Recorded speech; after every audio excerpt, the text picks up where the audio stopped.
Hello everybody.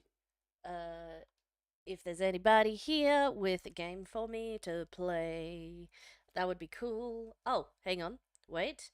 You can't exclamation point submit if I didn't exclamation point open the wheel. So give me it's just a second. Let me don't look at my stuff. Uh, why would you put your stuff on stream if you didn't know when us to look? It's fine. It's just boring folders. I got nothing to hide. Oh dear. Download. And then where did I put the wheel? Where, where wheel? Where did I put wheel? Hmm. This is, interesting. Oh, I put it in programs. Like a person who knows what they're doing. I don't know what that is, though. Wheel? Thank you very much. Hello, wheel. And now, now we, exclamation point, raffle, submit. So when you type submit, you can now submit and go in the raffle to thing of the thing. Why is it weird? Why is the size strange? Oh, no, it's not. It's just sent it. Okay, never mind. That is good. That is good. Should be fine. Alrighty. So,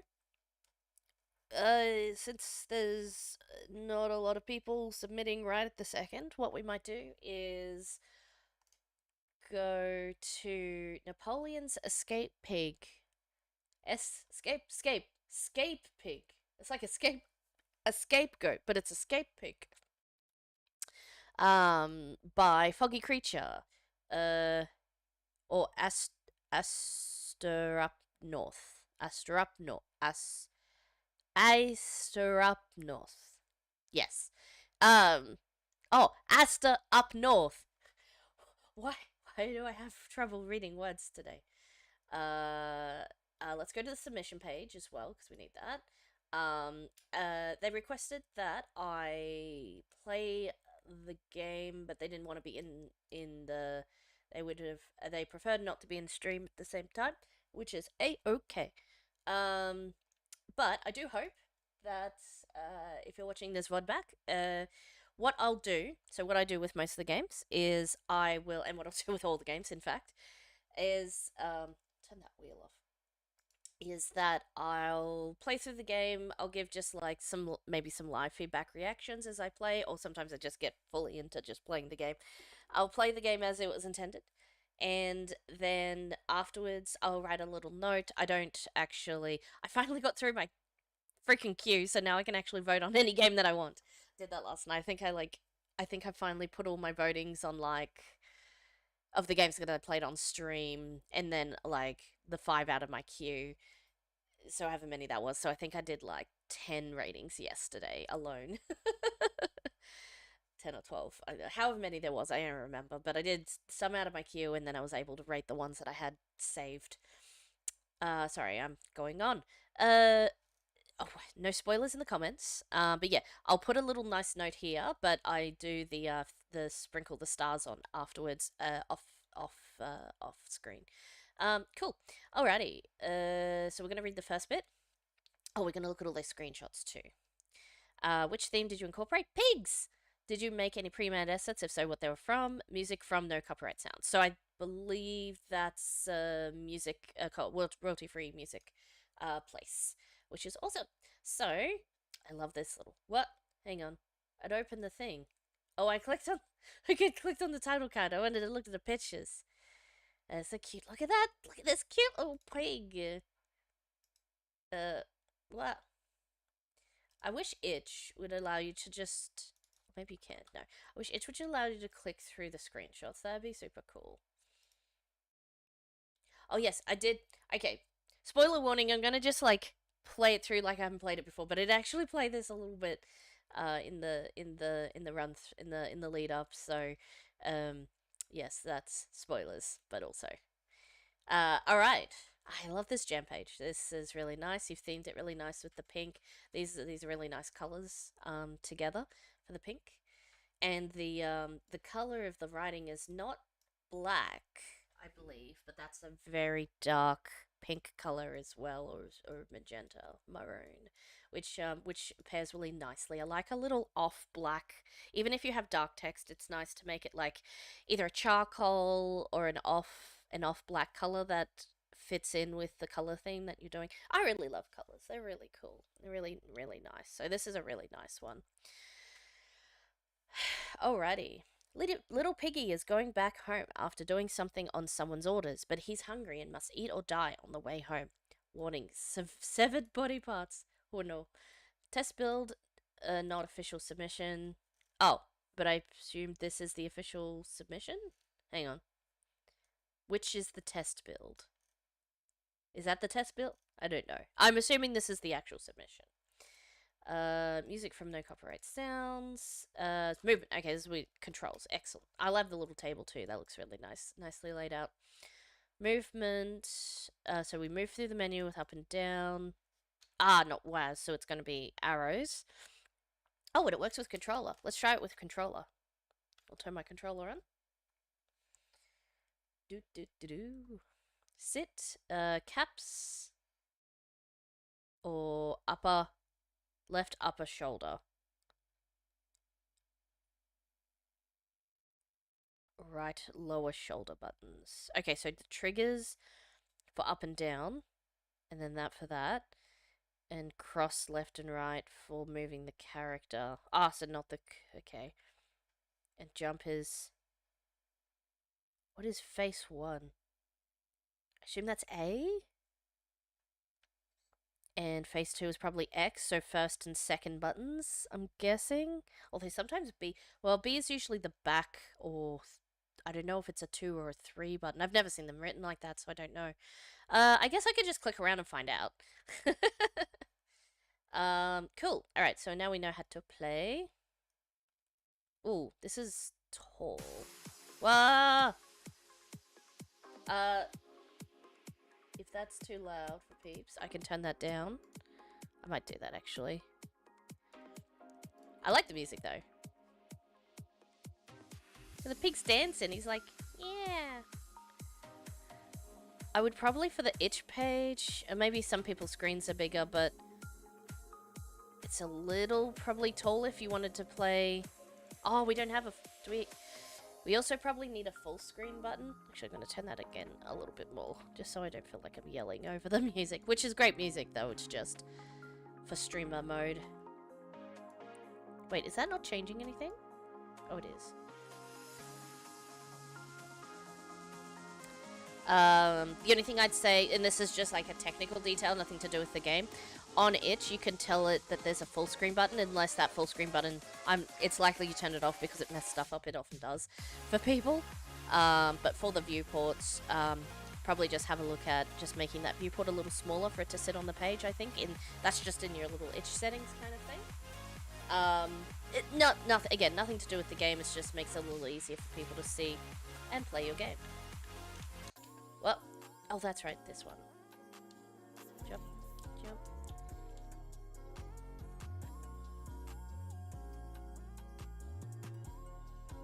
Ha! What? What? What? What? I love his little sit animation. Oh, it's so cute. Whoop, whoop, whoop, whoop. I'm a wiggy. I'm doing a dance. Whoop, whoop, whoop, whoop, whoop. Hee And, hey, Pancake! Hello, hello. I'm playing a first game. This person asked me to play on stream, and they were gonna watch the VOD back later. Look, I can sit! Sit! Da-da-da-da-da. Sit! Da-da-da-da. Sit! Oh. Oh, it does do the thing. Like A. 2A.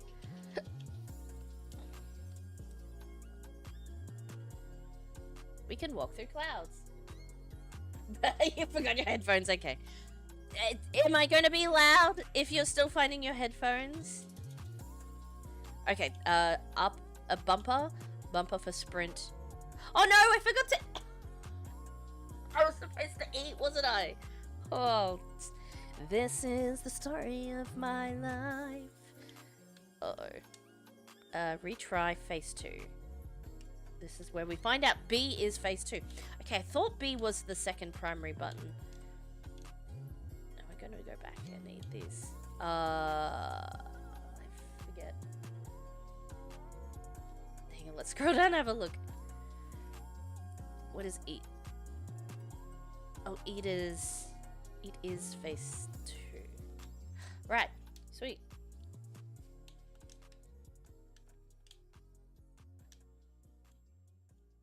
We can't run off that way. So jump. Sit. Oh, we cycled through these with the triggers. I would, just personally, I don't know how the controller mappings work in, or if you test this and then you're like, yep, this is the way it should be. My personal preference, and you don't have to do this, would probably be to, and it doesn't really affect the gameplay at all, but for ergonomics, I think I talked about this in a game I played last stream, but for ergonomics, oh, now I've got lots of things. There are certain conventions. Hey, Matt! Guess what I'm playing? I'm playing Pig MW.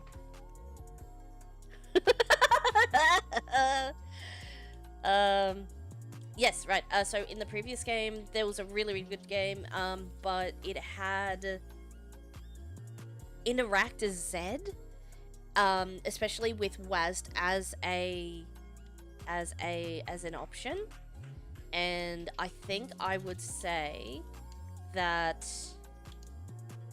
generally speaking, on a modern controller, like back in the day, kind of conventions change over the years. Like, I know I used to have a... What? You can walk on clouds. I thought you fall through clouds. We're going to eat a couple of these just to clear up some space. However... Go back and get that carrot that I missed. What was I saying? But there are certain conventions, like especially in modern controls, like WASD rather than arrow keys. That was a modern change, because back in the old days on your DOS, like you would often just be using your arrow keys and like shift and control for your like shooting and stuff. Nowadays, that's like, I don't know, people still use that one, so that's perfectly fair. But like, modern conventions change. That being said, with controllers specifically, and again, I don't know how much control you have over controllers, I forgot about sprinting in that bit.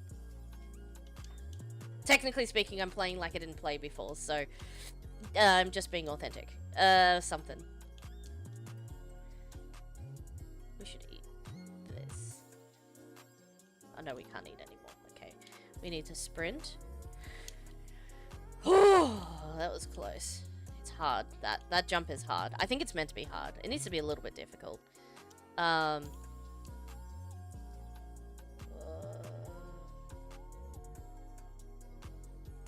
Does this Pig MW do any cool tricks? Yeah, we can sit. Look at this trick that I can do. If a dog can do it and it's called a trick, then a pig can do it and could be called a trick. See? Sit. Good boy. And sit. Good boy. The pig can twerk.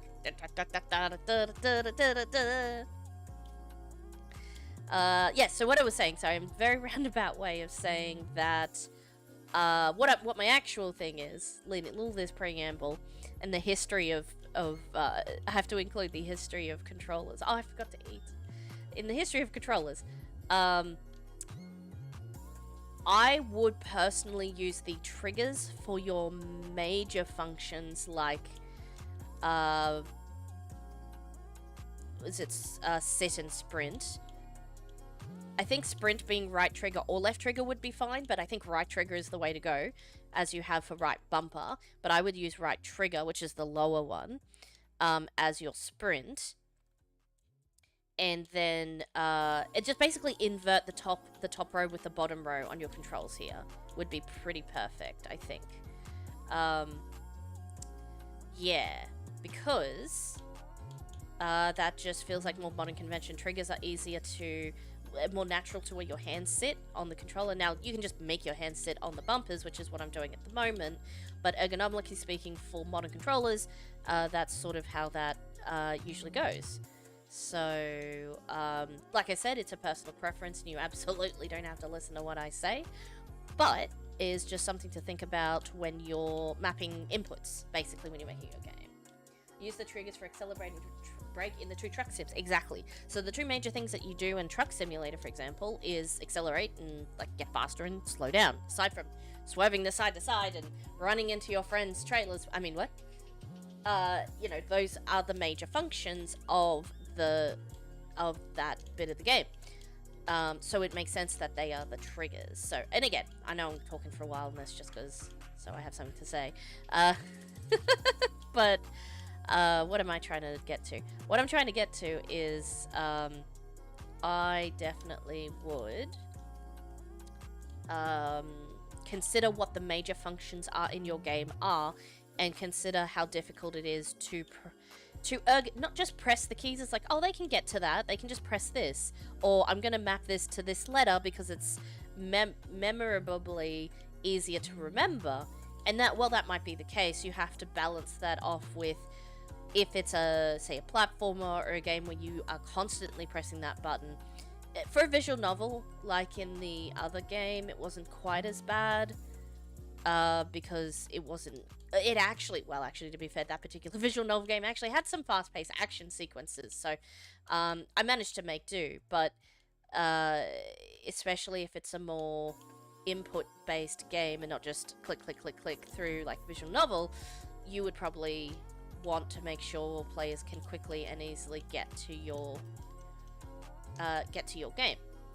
So, get to the controls to play the game. That's what I'm trying to say. So yeah, it's just a matter of figuring out ergonomically what is best. I don't know where I'm going, by the way. I'm just like getting the places, so just like over here. I don't know where I was supposed to go. Did I reach the end? I don't know. Or was I? No, I'm supposed to go back and... Uh-oh. What did I do? I know nothing about any collisions that definitely may or may not have occurred. Yes, a pancake up. We plead the fifth in all instances. I am very sorry. I don't know what happened. I'm just going to restart because something happened and I don't know what I did. But yeah, this is really cool. So I'll talk a little bit about... I click into the game window.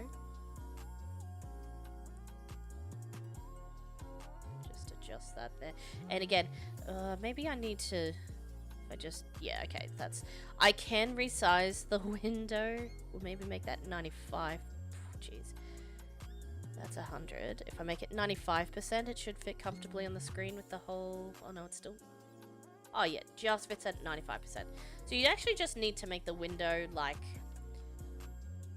I would probably say 5% smaller is the exact size, but for like, to account for people's ratios and stuff, I would probably just make it 10% smaller just to be on the safe side. I think.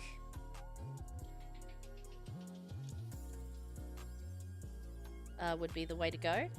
And again, these are just little small nitpicky things to say, this is just a really fun platformer. It's not too difficult. It's... okay, I'm not great at platformers, I will say. So if I can play it, you know, people say, oh, it must be really easy, then it's like, well, no.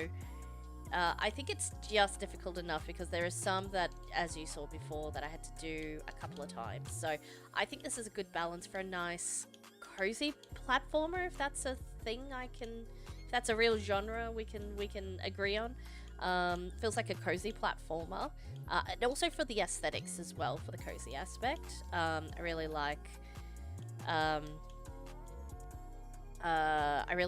the aesthetics. I like your color palette here. I mean, obviously it's like pink and green. It's really nice. I like all your little pixel art here. The apples and the fruits, and of course the pig. The pig is the cutest thing. Like, look at him. How could you not love him? Look at his little face. He's so cute. Oh yeah, this is the. Huh! Oh, I did it. Only after match practice though. I forget where I was going. Down here, I think. Okay, I think those are locks, so I have to get all the keys and come back, I think. Which is what we're gonna do. I don't know what happens if I fall too far, so I'm just not gonna risk it.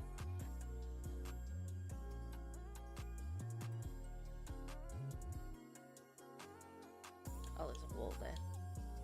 Secrets. Oh, Piggy executable just broke.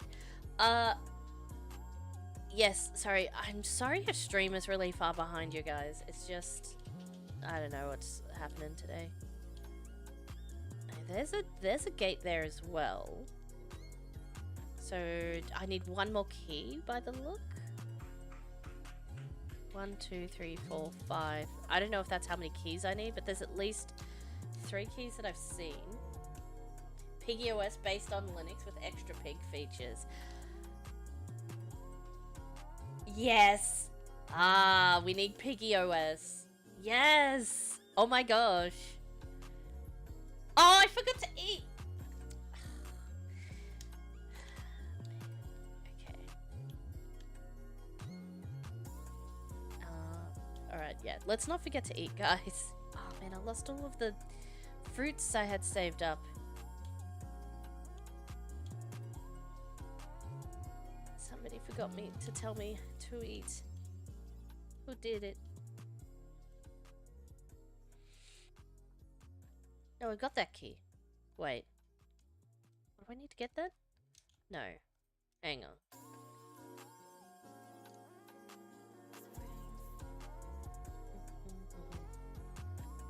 We might as well be walking on the clouds.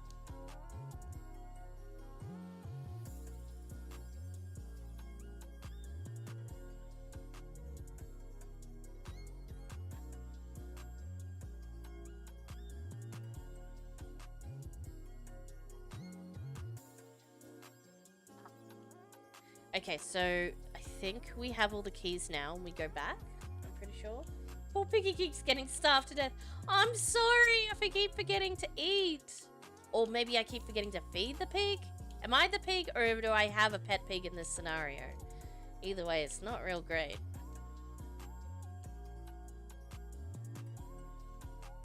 Oh. Got this, come on. Up, up.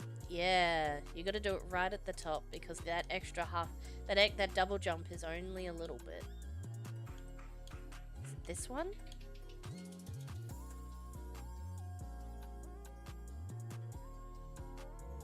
Oh no. Okay, no fall damage. Oh, I died! Oh man!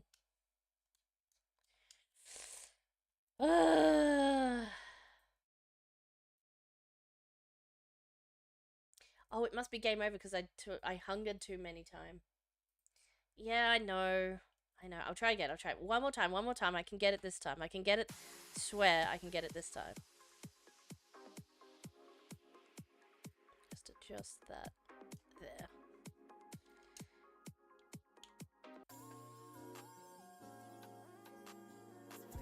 As Spider-Man once said, with great pork comes great responsibility. Well, yes, okay, I guess. I guess this is the thing.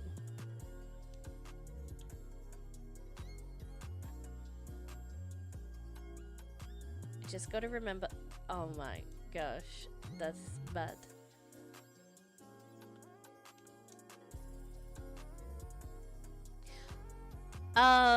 What else was I gonna talk about? I forget. Oh, so I talked about things I'd probably change or tweak. I talked about things that I liked. I like the platforming aspect. I think it was really well. The level design was really well put together. And of course, I love the artwork. Plonk. Um, I like I like the idea of having. Oops, press spacebar. I like the idea of having the in-game tutorial like right underneath. What I would mention, just to tweak it a little bit, eventually, like again, all of the, I think I usually say this at the start, but I forgot this time. All of the things that I mentioned, you can feel free to ignore because they are under the presumption that you might want to either A, work further on this game, or B, take what you've learned from this game and Game Jam and apply it to a new game or Game Jam.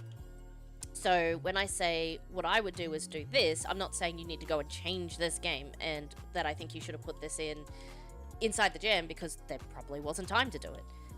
But what I am suggesting is that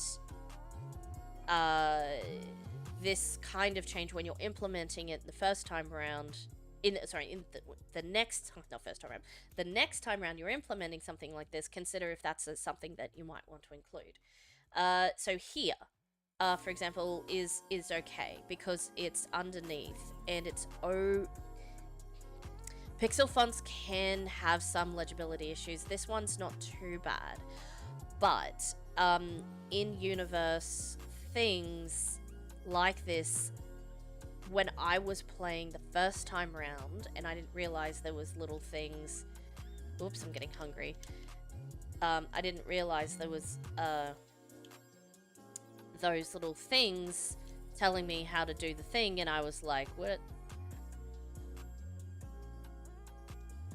Oh, okay, I'm really bad at this. Oh, I forgot the wrong jump. And it's like really small, especially just like here, and you're just like, oh, moving along kind of thing. So it is here, and if you stop to see it, what I'm trying to say is like maybe make it a bit more obvious, put it inside a box and try and make it a little bit more legible if that's possible. So there are a few different ways you can do that.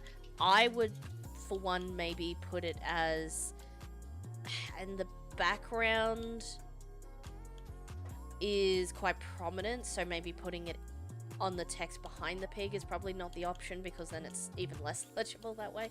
But having it as maybe in lieu of that, like think about putting things in boxes or giving them outlines on the text or making the text bigger rather than one line. I'd probably put it on a couple of lines. Like try and play around. And this is more like to do with graphic design and layout, so it doesn't matter if it's a game or a web page or a poster or whatever you're making. Making things easily legible in the sense of a quick scan and you've got the information in your brain instead of going, what does that say, that little, oh, I see it, or be able to quickly walk past it and it just be sort of, you don't want it to be easily overlooked. You want it to be nice and bold and prominent. Even if it's in the background, you want it to be at a glance information ingested, move on with your day kind of thing. So probably just font size is a big part of that, but also like as long as, even if you make the font bigger, it needs to be the right contrast with the things and all the stuff. So the way you've got it at the moment, it is legible, but it's probably a bit small to be as noticeable as it could potentially be, I guess. Oh my gosh, I'm really failing at this jump. So like I said, it's such a small nitpicky thing, but I just died again. Why do I keep dying? Or is that the end? Is it just the end of the game when I get the 3 keys? If, I know, this is, when you listen to this, it will be a VOD, as discussed, but, like, I guess I just played your game 3 times if it was just the end. Do you say something to that in here? No, I don't know. Okay. Well, that was really good. I'm gonna write the things of my, love the little pig. So I write the things that I said, and I'll see if I can remember everything. Love the little pig and all of the artwork. The platforming feel and level design were very nicely done. I did say about to someone else in their platformer that platform feel is really important. A good character controller, whether it's how zoomed in the camera is, whether that's coyote time, the acceleration, deceleration, all that sort of stuff. Whatever character controller you used or built for this one, even if it was a default one or whatever, like I don't even know, but and the other choices you make, like how big is the character, how far away the platforms are, how the level design is. I feel like you struck a good balance between all of the factors that you put into the platformer. Um, very nicely done. So between the two of those things, because you can have one good character controller and really bad level design for that character controller, or vice versa, and you can have good level design, but if the character controller feels bad, then it's going to feel bad to do the platforming. So yeah, all of those things together make for a really nice feel of that particular for that one that you've done. And oh yes, I would for controller input. I would personally suggest, as personal opinion, swapping the left and right bumper inputs with the left and right, because swapping between the what was it? Swapping between the choosing what food to eat does feel like a secondary task. So really perfect spot to put those bumper inputs in, and then the sprint and sit down for that's like go and stop basically. The sprint inputs for the triggers. For the trigger.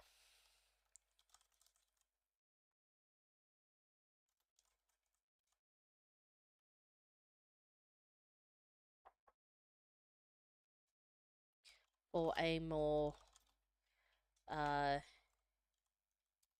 modern standard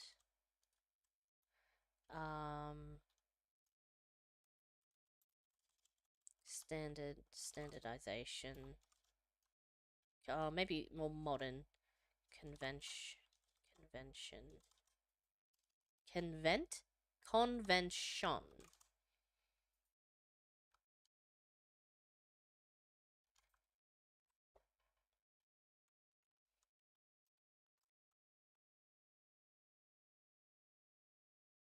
input config. I don't know. There's a noun in there somewhere.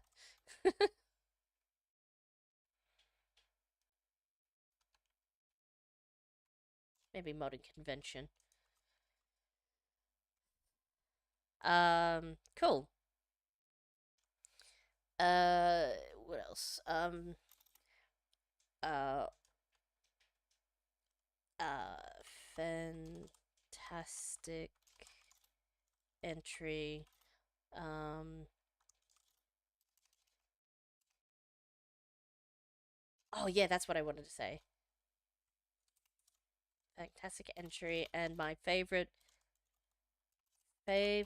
favorite anim favorite animation in the jam so far the is your little pig sit. Excellent. All right. We still have a wheel if there's anyone who has arrived, who has a game, except for Pancake and Matt, who do not have games. Otherwise, I'm just gonna pick random ones out of the lineup at this point because I gotta get through some more before the jam ends, and that's just how that goes. How much time have we got left on voting? Not a lot. Oh, I could do a stream tomorrow afternoon potentially, but that's about it. Wait, 1 day and 16 hours would be tomorrow plus. Not quite. The 10th. So it'd be at. Voting ends I don't know what 12 p.m. specific time is. But it's sometime tomorrow. No, sometime the day after, but in early in the morning, I think. Yeah, that makes sense. Um, cool. Alrighty, what's the time for randoms around? I mean, it's not super late in the America land right now. Well, it's somewhere between 7 p.m. and 10 p.m. So, it's not super late. EU peeps are well and truly asleep by now, though. Um, yeah, so theoretically, I could do another stream tomorrow afternoon, but if it's not a popular time slot, I don't know. Alrighty. What was I doing? Oh, yes, submissions. Submesh. Submesh. Come here. Oh, I need to sprinkle stars up. Wait, did I hit. One moment. Did I hit comment? Did that what? I didn't post twice, did I? No. Good. Alright, go over here. Come with me. Oh, put it down. Oh my gosh, this is.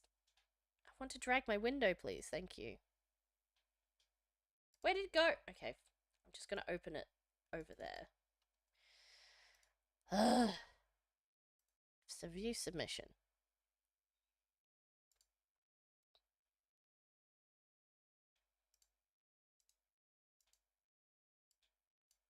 Sprinkling stars completed. Alrighty.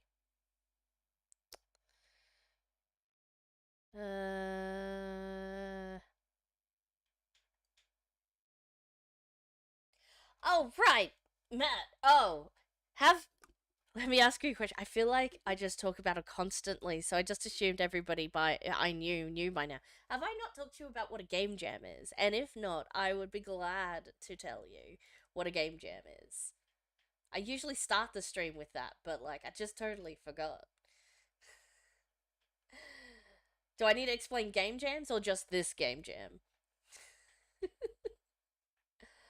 Oh man, you're about to discover a whole world of imagination right now if your answer is what's a game jam? I need to know that you don't know or do know, I guess.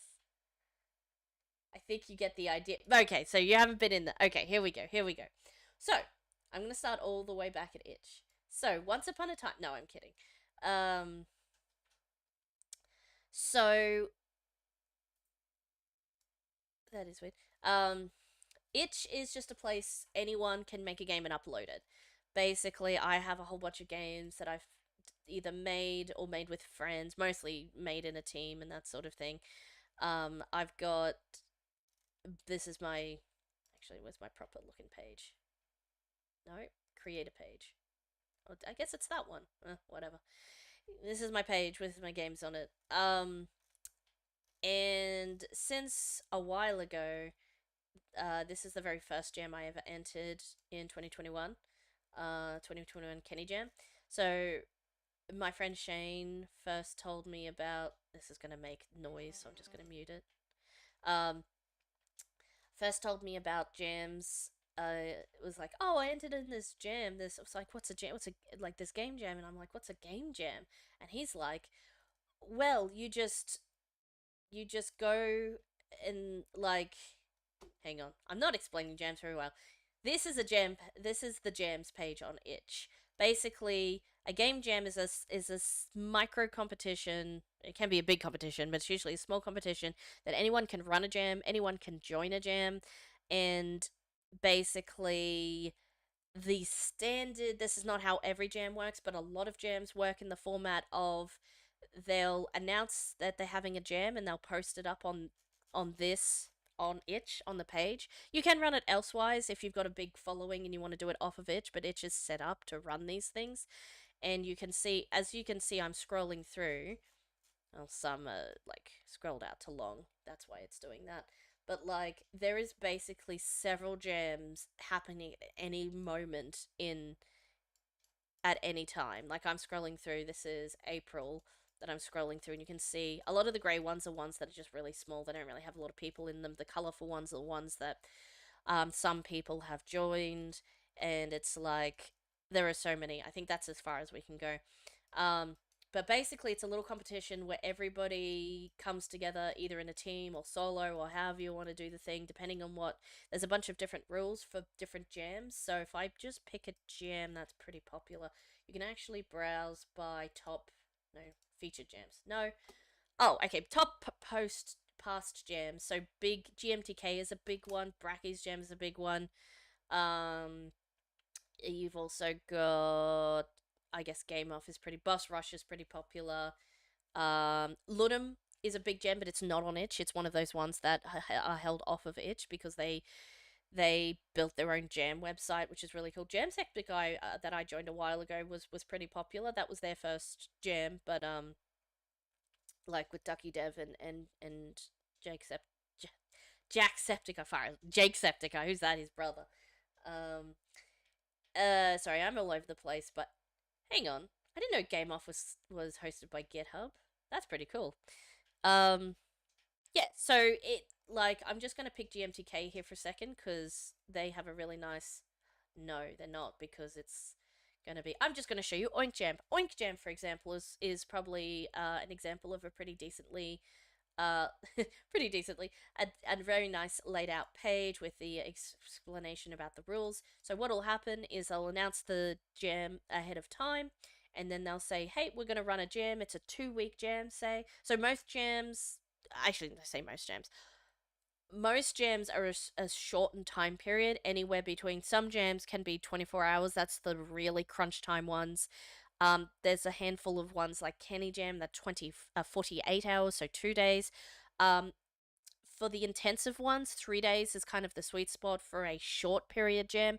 Medium length jams can be a week or 2 weeks. Some jams are a month or even 2 months. I haven't seen many jams be longer than 2 months unless it's like a special, like it's not a jam kind of jam. But basically, like most people like joining in jams that are either between 3 days and 2 weeks. So it's a very short amount of time. Like 1 month is for like your visual novel jams or ones that are like a little bit more casual or less intense, I guess. So you can have jams of different lengths, but 2 weeks is a really nice length for a game jam. Or 1 week is also pretty good. Godot Wild Jam, which is held every month, lasts for about 6 days, something like that, or a week. I can't remember, something like that. Um, and then when the jam period starts, so you're not supposed to make anything before the jam starts. So this jam started on the 24th of January. They released the theme at 4 a.m. on the 24th of January, and then we had 2 weeks to make something from that date. We're supposed to, in this particular jam, um, you are not supposed to start on your game before the jam. And also, generally speaking, the reason they release the theme when the jam's supposed to start is that theoretically you then come up with your idea as soon as the jam starts, and you really shouldn't have anything game wise pre prepared. What you can do though is use some pre-made assets that you've or if you've got some random assets like, hey, this happens to like fit really well. I've made this really nice dungeon tile map. I'm going to use my dungeon tile map and make a new level out of my dungeon tile map that I've made before. I've got an asset pack or something like that. So some jams allow you to use assets that you've either already own or have the rights to use, or that you've made previously, or you can make fresh art, of course, and music and everything else that's considered an asset, voice lines, all that sort of thing. Um, so all of that sort of stuff is stuff that you put it all together and you make your game.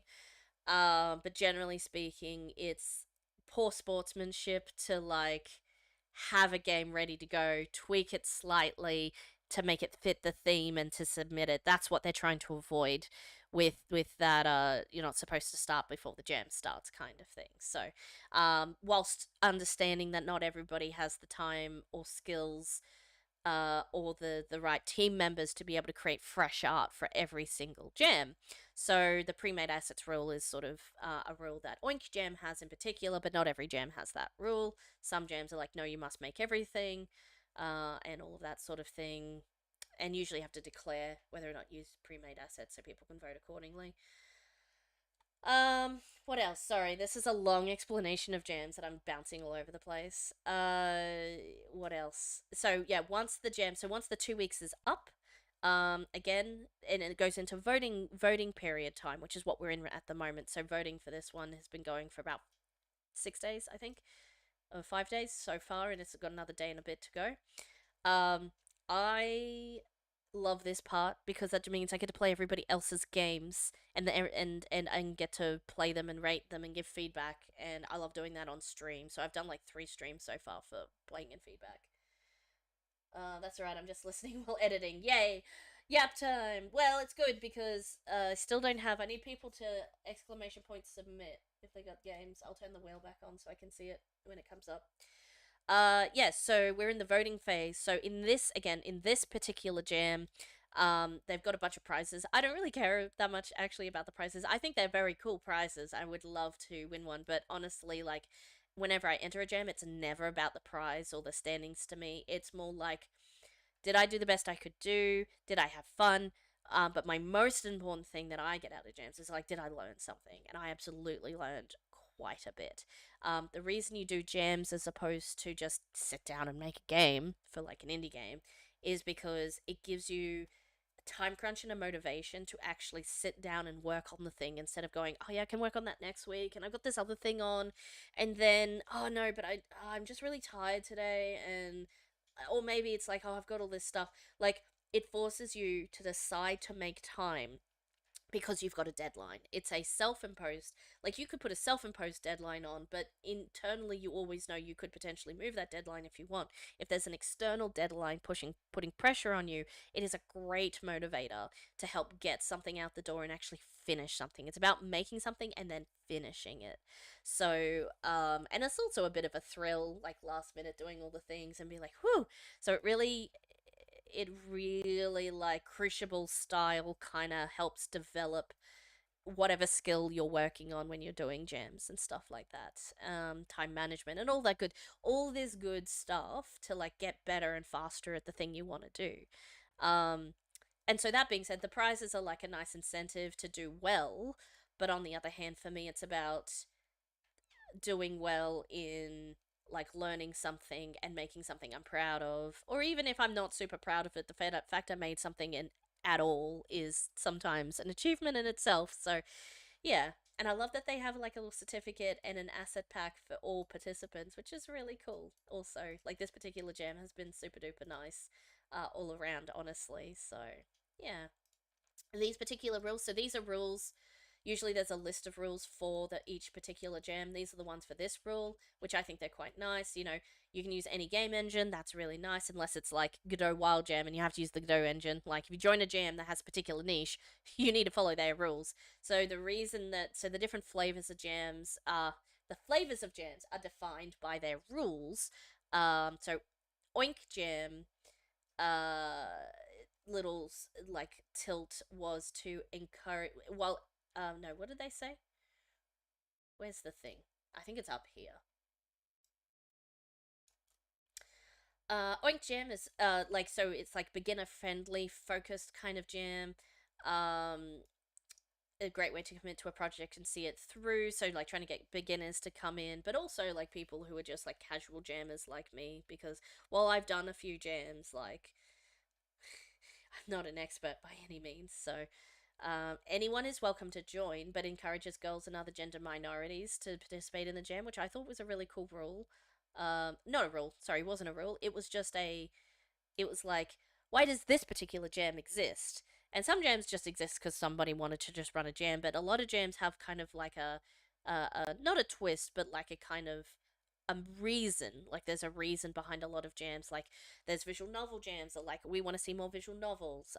Nick's Appleseed Jam, I want to see more Apple Mac games. I haven't run my own game jam before, but I want to run my own game jam where it's like encouraging FOSS software and non-subscription softwares, maybe even like, you know, like something, I'm thinking it's going to be something like broke gamer dev, broke dev jam or something like that. Something like sort of showcasing a bunch of tools that show you can make games even if you have no money for fancy tools like Adobe and stuff like that. Like I want to encourage that kind of thing. It's like anyone, like super accessible, all that cool stuff. So, um, and but of course, I'll have to think about how to phrase that and what the rules are and when the line where the lines are, and because administrating a jam is like a headache and a half. So that's going to be later on in the year, I think, for myself. I've got a few other micro projects to complete before that happens. First and foremost, some games workshops that I want to set up.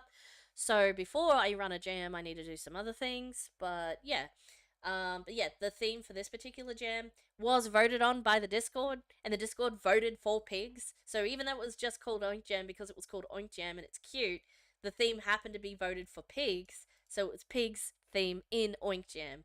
But it wasn't necessarily going to be the case that it was going to be pigs, but I think that's cool that it was also pigs. And then everything has a cost was the second theme, and you could choose either one or both. But you don't get extra points for having both. Yeah, that's basically jams. And yeah, like I said, my very first jam was Kenny Jam. Kenny Jam was a really nice starter jam because they give you assets to make the game with. So this is one in which you have to use the assets that they provide, but you're allowed to change their colors and edit them and that sort of thing. So I did pixel art. I had not done pixel art before this point. This was my very first test at pixel art, and it was more like take somebody else's pixel art and change it a bit. It wasn't just recolors, you were allowed to edit it as long as you could recognize the sprite that it originally, like it had some semblance to the sprite it originally came from. Um so this particular game was and honestly, like, this was also my very first game design. I mean, obviously not original in the slightest because it's just a thing, but you just spin around with a sword, you can press shift to spin faster, and it's a pick 3. Very simple, very basic, but I remember, because the theme released at like, I want to say 1 or 2 a.m. in the morning, and, oh, maybe it was 3 or 4, maybe it was one of those ones, and I remember talking to Shane like the day before, and I was like, I might just sneak a peek at the theme and then go back to sleep, and then we touch base in the morning. I think it was Saturday morning. And anyways, so I was like, oh man, I was like, oh, I'm gonna have so many ideas, and oh no, hang on, I think I'm telling the story from a different jam. I just realized I'm mixing my stories up. Anyways, so I went to, no, yeah. So I went to bed, and then I woke up and I read what the theme was, and I instantly came up with an idea. And then I went back to sleep, and I woke up, and the first thing I said to Shane is like, I don't know if you have any ideas, but I already have an idea. And he's like, shoot. And I'm like, this. And it's like, right, we're doing it. And I was like, awesome. And like, normally, like, after that point, normally we would sit down, we would both have like some ideas. I think maybe look, this was a while ago, so maybe I'm telling the story with fuzzy memory holes, but maybe we both presented ideas and we picked one of mine. But like, he was like, I guess because it was my first jam, he wanted to do one of my ideas as opposed to, to like get me into it, to hook me in, maybe, so to speak, to like see an idea of mine actually come to life, which was the most fantastic feeling. I got hooked after this first one of like, I had an idea and then suddenly it was a real thing on a page. Like, words cannot describe how awesome that is to see your vision come to life. It is so cool. Anyway, so from then on I was addicted to game jams. And that's my confession. But after that, normally what we would actually do is we'd both see the theme, we'd go and write a list of cool game ideas, and that really got me into the games design side of it. It's like, if we do this and this is how the player would interact, and like, this was a 48-hour jam, and I'd done projects before, but I'd never made a game before, so I didn't know how to scope it. But I was like, we're gonna make it super simple, like simple one concept with a couple of levels, because we've only got 2 days to make this, so I don't make it overcomplicated, and somehow perfectly scoped it. So we had like a you know a very nice small experience that was completely finished, and we ended up having all of the polished most of the polished pieces we wanted, kind of thing. So yeah, so it was such an awesome experience, and I'm really glad I started with something. I'm not going to say the Kenny Jam's necessarily an easy jam. I like Game Jam on toast. Nom nom nom. Yeah. Imagine they called it Oink Jam and the theme didn't have the theme as pigs. Well, see, here's the thing. If Oink Jam was a running series, and if the theme was always pigs, then that would make it too easy for people to just pre-make games and not just say they weren't pre-made. Although they do have progress picks and stuff like as a requirement in this jam. So you have to either have a GitHub, which is your version control. That's just where you upload and you say where. Oh, Two Swords is OP. The what was I saying? Oh yeah, so they have like, yeah, version control so that they know you are actually working on the game within the jam and not outside and before the jam, because that would be a bit rude to do. But there are, look, honestly, it's mostly to stop. There's like people who spam submit their entries to jams with prizes just to see what they can get away with, and that's just what happens. I don't know why I'm playing my game now. I guess because we don't have any. Well, we should play the other ones, but this is a mindless one I know I can play while I talk about game jams. Deja vu. Otherwise, I wouldn't want to be talking over someone else's game, I guess.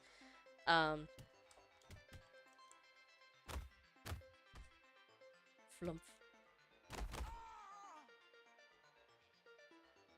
Anyways, that's just that one there. But yeah, so that was my very first game. What about a game jam with pancakes? Exactly. You could make a pancake jam. I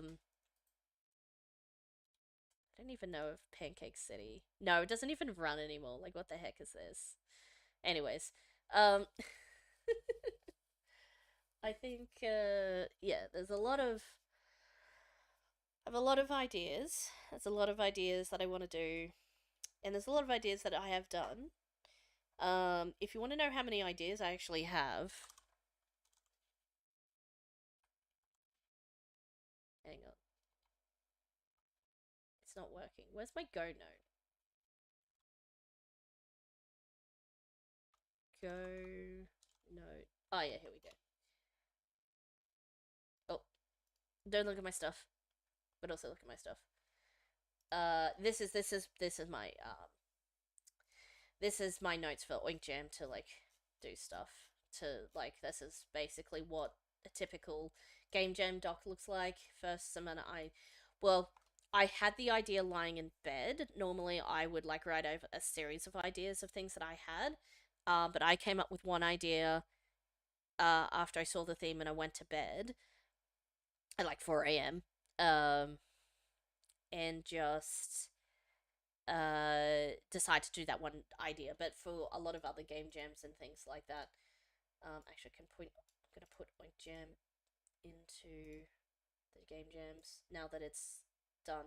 It doesn't need to sit outside that folder. So, here we go. So here's like ideas. So there's a horror, there's a thing, there's delivery, cartography. So I had a few ideas for a few different things. Because Ludum Dare has a theme and elimination round, so you actually know what the theme 10 of the different themes are. You still can't start on a game technically beforehand, but like I came up with theoretical ideas of what games could be if the theme was this, that, or the other.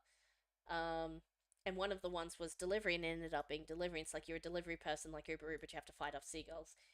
Seagulls was not part of the theme here. It was just we wanted to put seagulls in the Deliveroo one. So yeah, easy idea for a pancake theme game. Make it like the cookie cutting challenge from Squid Game, but swap out the cookie for pancake. Boom, easy game. Okay, you say easy game. Like the concepts can be easy, but programmatically putting in like a clicked carve system. I in fact need to figure out a click to carve system for another game I'm making, which is will have a gem crafting system. So if I figure out how to do that in that game, I might be able to make that one. But I need to figure out the on-screen click interaction methodology because you have to think about how the input works and all this other stuff. If it's like the Mario mini games where you have to keep your cursor or your mouse in a particular spot and all of the things. I've been part of a couple of game jams to varying extents. Yeah. Pancake's been in a couple of ours, doing some roles here and there. So me, as for my role, I always was the artist, musician person, and sound effects when I get around to it. I would like to do more voice lines. I was actually just some fun things, just because we're hanging out now, and when there's other people like to tell me. There's this game that I did the sound effects for. Every single sound you hear in this game was made with a microphone, and not just with a microphone, with my mouth. It was all mouth sounds, 100%. This whole game. I don't know if you can hear that. I'll turn it up a bit. There we go. You can hear that now. So that sound of the sea is me.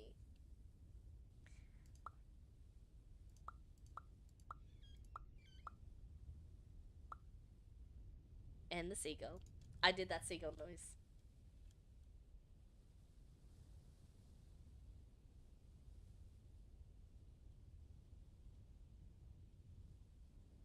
And yes, there are mixels. Um, Again, didn't really know what I was doing. This is my first like original art pixel game. So, look, it wasn't the greatest, but I learned.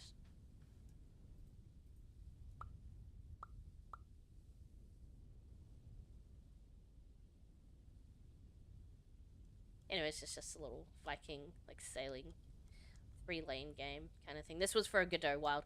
Oh, this was Mine and Chain's first game in give him a box of chips.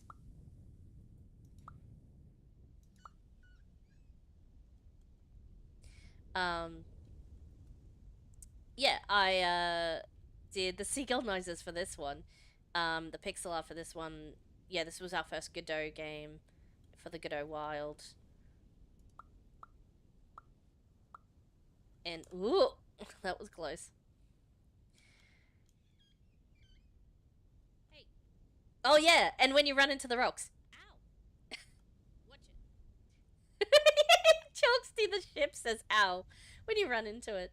And that's it. That's the whole game. It's a very short experience, but emotional support Pancake and sometimes the writer and I think a note taker at some point. Yeah, Pancake, you're really good at like noting down things when we're having a yap sesh. Yeah, the ship says ow. Hey, watch it. I had so much fun. Me and Shane like were not planning on doing a jam that week because it's the week-long jam that's once a month for the Godot Wild, but we both looked at mouth sounds as the wild card. So the theme was, hmm, what was the theme actually? Journey?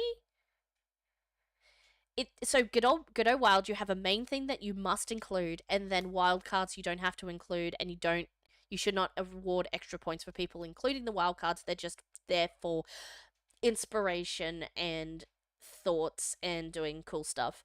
But one of the wild cards, so the non-option, like one of the optionals was mouth sounds, and we both love mouth sounds in jam games, and we're like, well, we have to do it now.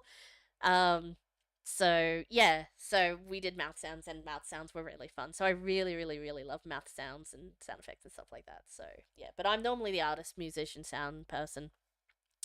But with the small exception for some of the visual novels, I haven't really been the coder person, and I'm gonna be honest, Renpai's quite straightforward in terms of what you have to program. Like, there's a lot to program, and it's pretty hard work, but like, it's fairly straightforward. You just like have character enter, have character stay, have character leave, have character talk, have character enter, have character leave, have character talk, or whatever order that happens in. You and then change scene, the show, the thing. You can do a lot more with Renpai, but the visual novels that I've made previously have just been show scene, show character, show dialogue, and you just go through. It takes a very long time to code it all in, but it is fairly easy and straightforward. And Reap What You Sow was my very first proper game that wasn't a visual novel that I'd done as the coder. So that's why I'm pretty happy with the results that I got from this one. Um, that I had a finished game, which was the result. Uh, so yeah, that's the that's my in a little cutscene, but it's not great because I need to learn how to do the click throughs like you can in Renpai. Because that's all coded in for you automatically. Like a lot in Renpai is like cookie cutter ready to go, which means you get a really nice template to start with that you just have to tweak a little bit. Like you can customize it, make it way better, but if you leave everything as default, you still have a fully working game. Basically, you just put dialogue in. And it's ready to go, which I think is brilliant for a game engine to do that, so people can just make their stories and make their visual novels and just go. Um, so I think it's great as an engine for people to be using, but also it is different fundamentally than something like Godot or Unity or any of the other engines. Like you have to there's more in there that you can do inherently. Not that you can't do that in Ren'Py because it's just Python, but like it's more complex to do complex things in Ren'Py, I think. But it's built for like the sort of simple stuff, more or less. Anyways, just differences of engines, and if you're making a visual novel, you're making a visual novel, and that's how you. Whoops, I forgot to sell my carrots before I try to buy more seeds. Anyways, we don't need to watch more of this one. That's my entry. But yeah. Yeah. So that's jams. Sorry, Matt. I did tell you it was a long story when you asked, what's a jam? And, yeah, so I've been doing jams for a few years now, and I love all of them. They're really fun.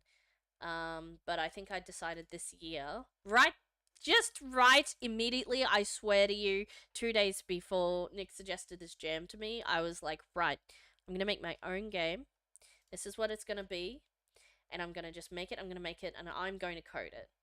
And then the jam happened, and then I went, well, I can use this, not use this idea, but like, I was like, when I was trying to come up with ideas for the theme for the jam, I was like, what if I used my idea for my game idea in the jam so that I can learn the concepts for the game I actually want to make? So you can see here, like, not this one, sorry, let me open Flower Gems. This is the idea I had. So this is the game idea I've got currently, which is a now, you might see some similarities because I was originally thinking of a farming game, and I basically went, well, what if I make the jam game a type of farming game so I can learn the mechanics of how to make a farming game and then apply the same thing that I learned in that jam and even just copy and paste some of the code or some of the concepts over to the flower game because I hadn't actually started it.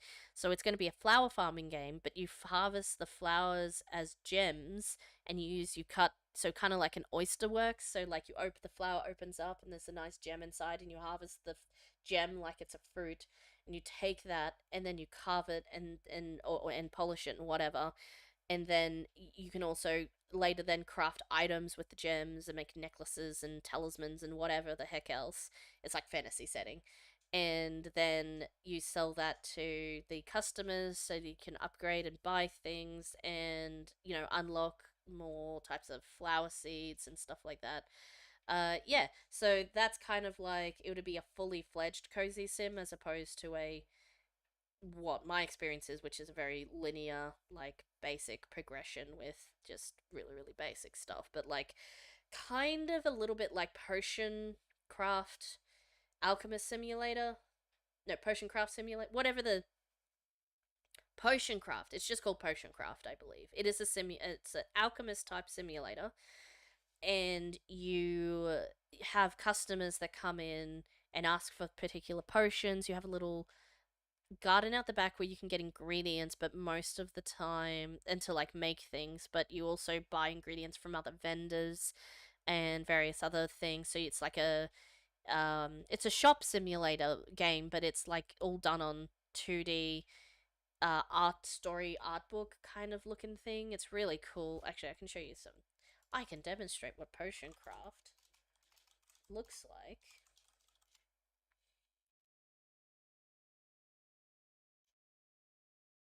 It's this kind of like storybook. I say storybook. It's kind of like it's a very distinct stylized style of thing. Oh, and this whole thing with the map and making the potion, this interaction is all very cool. Like it has some really like the overarching game is pretty fun, but like the mini games is what really clinches it as a really fun game, and to that gives you some skill to make the best potion and discover new potions and stuff like that. And yeah, gathering ingredients and all this other stuff. And yeah, this is the thing. This is kind of like not. I wouldn't use all of this same whatever, but like the idea of the customers sort of walking in a 2D format and going, "Hey, I'd like to buy a thing," and you serve them, but they'll just wait around. The mechanic I wanted to borrow from this was that the customers who want something specific will wait around until you end the day in order to, and you just send them, shoof them out of the shop. They won't hurry off if you don't have the thing right away. It's like, I'd really like a ruby necklace. And you go, oh, geez, okay, I think I've got some rubies that flowered in the garden earlier. Or I've got some rubies in storage, but I didn't make a necklace. You can walk away from the customer saying, just a minute. You walk away from the customer and take as long as you like to craft that ruby necklace and come back. And then give them the ruby necklace. So I want to have a non time crunch type farming sim. So it wouldn't be like Stardew or Dinkum or even Animal Crossing, because those are very sort of time based kind of things for like when things happen. This one works on a uh it is you either working in the day and then end day to go to the next day kind of thing. So that's how this we like you go to the bed and you sleep and it's like, okay, proceed to the next day kind of thing. So I didn't want it to hung up on timing and waiting, or having to rush through the day and get stuff done. That's why I want it to be more cozy in that sense. So where you don't feel like so rushed. So anyways, so I decided to do a garden sim for my jam game so that I could learn a few of the concepts that I'll need for this, but there's a heck of a lot more I'll need to learn in order to make my real game that I want to complete and maybe release if I fully get it done. And I think that it would just be a really cool thing if I could do it mostly on my own. I know I'm going to need a lot of help, specifically from Shane for the coding and questions and all the things, because he did help me on the other one too, um, quite a bit. Uh, Mostly talking me through and making sure I didn't give up, mostly. But no, he's I'm very grateful for his help on the coding side of the jam game. But yeah, that's the game I want to make. For reals, like a real, actually non-jam game. I just want to make it and like do the thing. So that's what I'm gonna do. Yeah. So I'll be working on that. That's why I want to do some of that post jam work on my jam entry, so that I can have a muck around in the environment I've already created and see what I can do with that and then transfer it over. So yeah. Sorry, I've been gaslighting for a while now.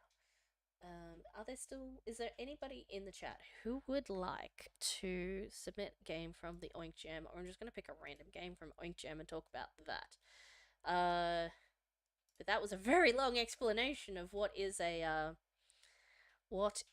fact a gem. Oh, I saw this one.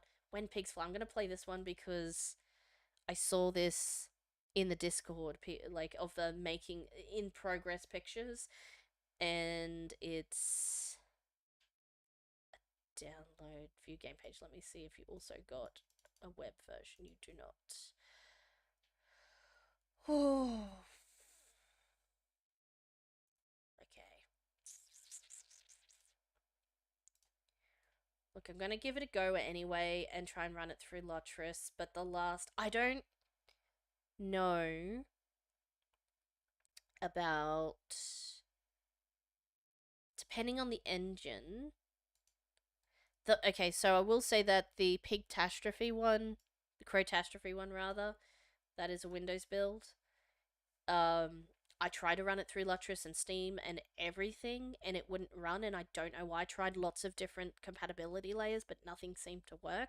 So I don't know about like published games have rarely I seem to have a problem, but I don't know if it's a particular engine that's just or a particular way of doing the export that still needs to be done. Like, I'm not sure. I think most engines will give the ability to export for Linux just like you can for the others, but I don't know whether that's an Unreal. This one, sorry, was Unreal Engine, I believe. And I don't know if that's an Unreal Engine quirk or if it's just a settings quirk or something, but something to do with other games that I've played, Windows based games that I've played have been compatible, so I don't know. Or have been able to be played with the compatibility, so I don't really know. So I'm gonna give this a go. I really hope I can play it. If not, I'll just move on. Like, I don't believe in downvoting a game just because I can't play it, especially seeing as I'm the one on the weird setup. So it's my own setup, not their fault. Yeah. So I'll just skip voting this one if I can't play. Uh, well, that's downloading. Let's look at the screenshots. So I saw the screenshots of this game in progress in the Discord. So I was very keen to play. Like, look at all these amazing, amazing screenshots. It's like crazy. Like all of those models. That's awesome. Pig cannon to free other pigs, and every fire is negative 1,000 points. Oh, so you gotta use your shots wisely. Did you use any pre-made assets? Wherever they were from Fab listings. Thanks to Pixabay for the background music. Thanks to my girlfriend for making my splash and images. Aw, that's lovely. Stylized. Oh, sorry, you used the assets from the stylized village, or just the? Oh, I think somebody said it was just the background that the image, but they did. I assume. I don't know. Maybe that's the models. Oh, this one's Unreal Engine 2. I don't know if I'll be able to play this one. I guess we'll find out if it's an issue with Unreal Engine or if it's just a settings export issue from the other game, I mean. It's nearly downloaded. Okay, here we go. Don't look at my stuff. Extract.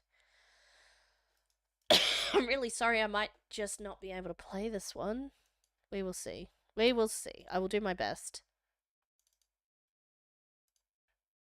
Letris, come here.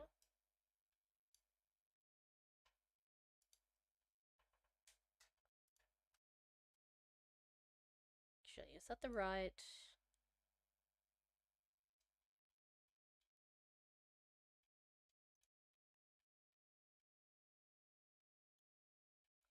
We'll call this When Pigs Fly.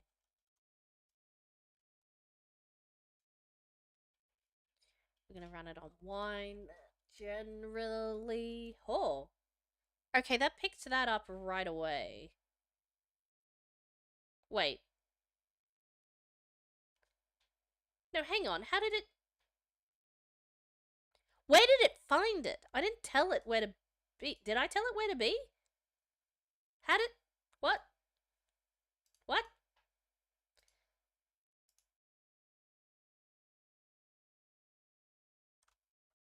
I. Did it find it automatically in my downloads folder because I happened to type the exact name that the identifier found? No, that can't. I don't understand. I didn't tell it where its executable was. I haven't done this bit yet. How did it know where the game was? That's some voodoo right there. I don't know what happened there. Oops. No, no, no, no, no. Come on. Oh, there's something wrong with my Windows. Not Windows, but it's not Windows. Something wrong with this. I don't know what it is. I did fix my problem with my model, though. I think. I hope. Actually, one moment. What have I done? Oh no, momento.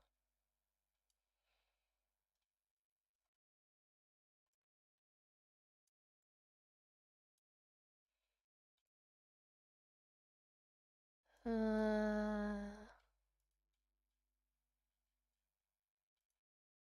Seems fine. Okay, we're fine for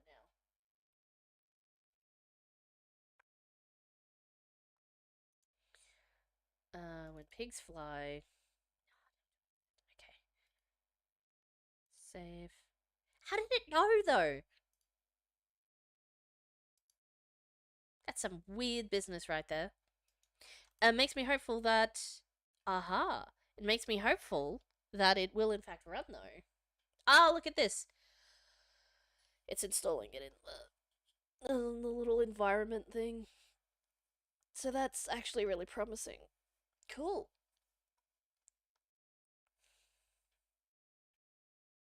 So where did the game go, huh? We just run this again, I guess. Didn't we just do that? I feel like we just did that.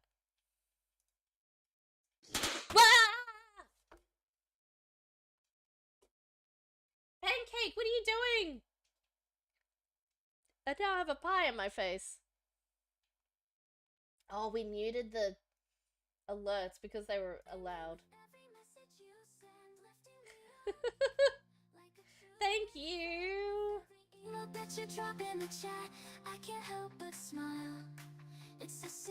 Pancake, you didn't have to subscribe. Thank you. Thank you. You're intertwined, we're a community. Together we'll soar, subscribers like you. Dance.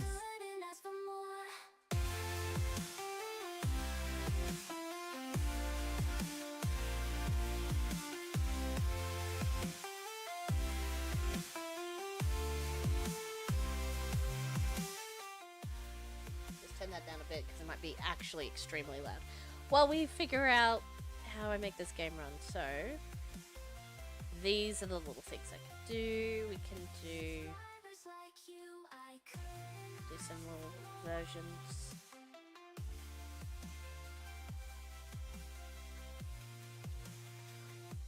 Let's just say no to the install and see if it'll run anyway. It does not. Okay. I was getting hopeful when it auto-picked up a bunch of things, so... Let's try Proton. Proton's pretty good at this stuff.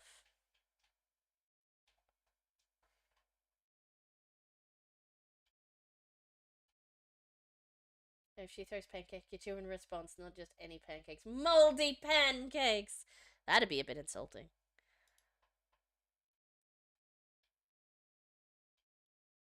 Are these things just... Oh! I really hope this is part of the game. Oh, heck yes. Okay, we got it working. I'm a genius somehow. Let's play.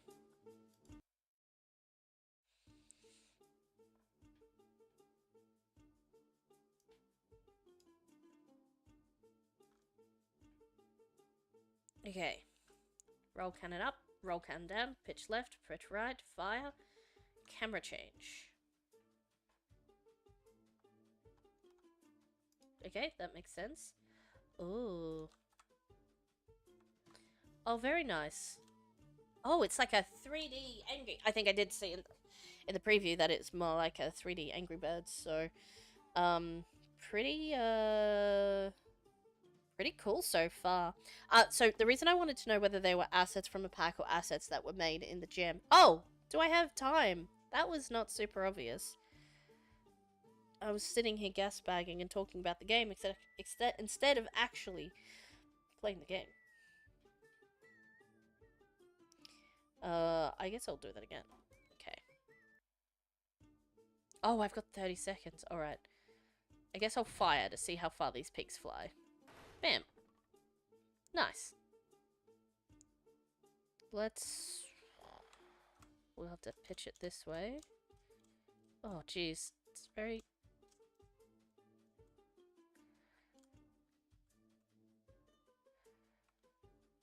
Go! Oh, I love the sound. Oh, get that pig. Win! I win? Okay. Next level, I guess. I didn't get all the pigs, though. If I get... Oh, I can't pitch down any further. That's as low as it goes.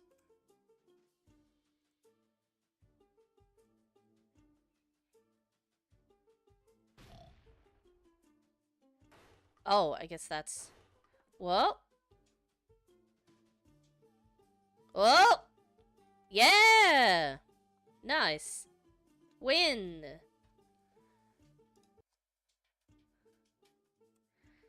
Um, sorry, what I was saying before was that I do like to acknowledge when assets are made within the jam. Not that there's anything wrong with pre-made assets as long as you get your thing done. But like there is extra effort involved, obviously, in doing assets in the jam, and I'd just like to acknowledge those where I can. So I presume that the pigs and the maybe even the cannon were made in the jam, which I think is great. These pigs are really cute. I love them.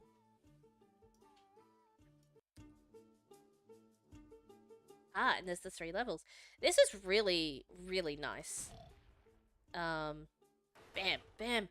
Yes! So I might even be able to get this guy as well. See how many points I can get. Did I get him? Not quite. Oh, come on.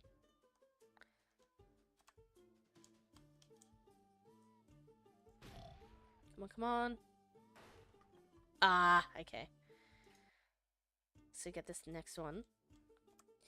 So thoughts about the game. So, is good.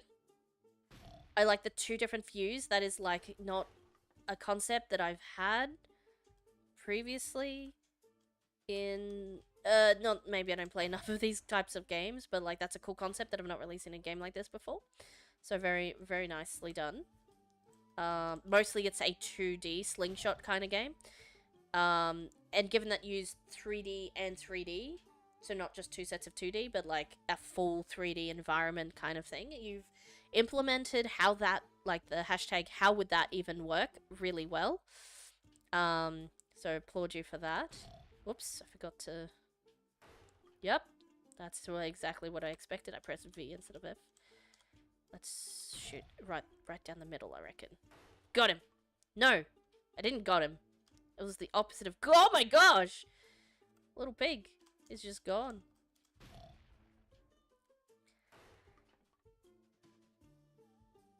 I understand having... Oh, I didn't go quite in time. I feel like if I shoot before the time runs out, then... I know that's like grace time and things, and that would require more, more programming and stuff. But it's good for what you have. But if I was doing additional... So I really, really love the aesthetics, how you put everything together. The gameplay concept. The gameplay is really solid. Like, really well done with the programming on everything on that side.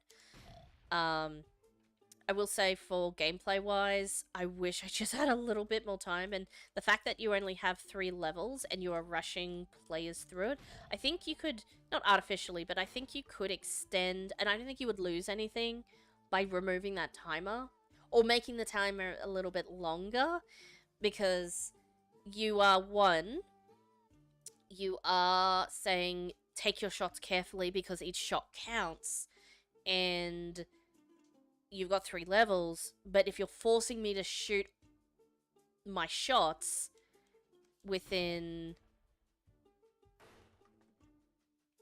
an amount of time, then you are forcibly making the game about a minute and a half long, more or less. Or shorter, depending on whether you win or not.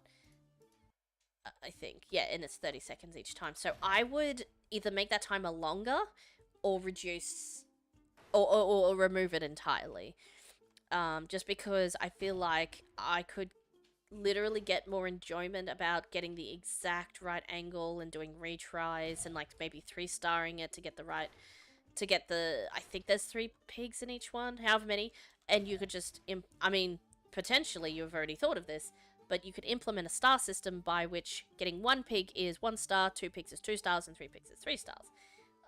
This is Angry Birds, but it's Angry Pigs. Yeah, it's Angry Pigs.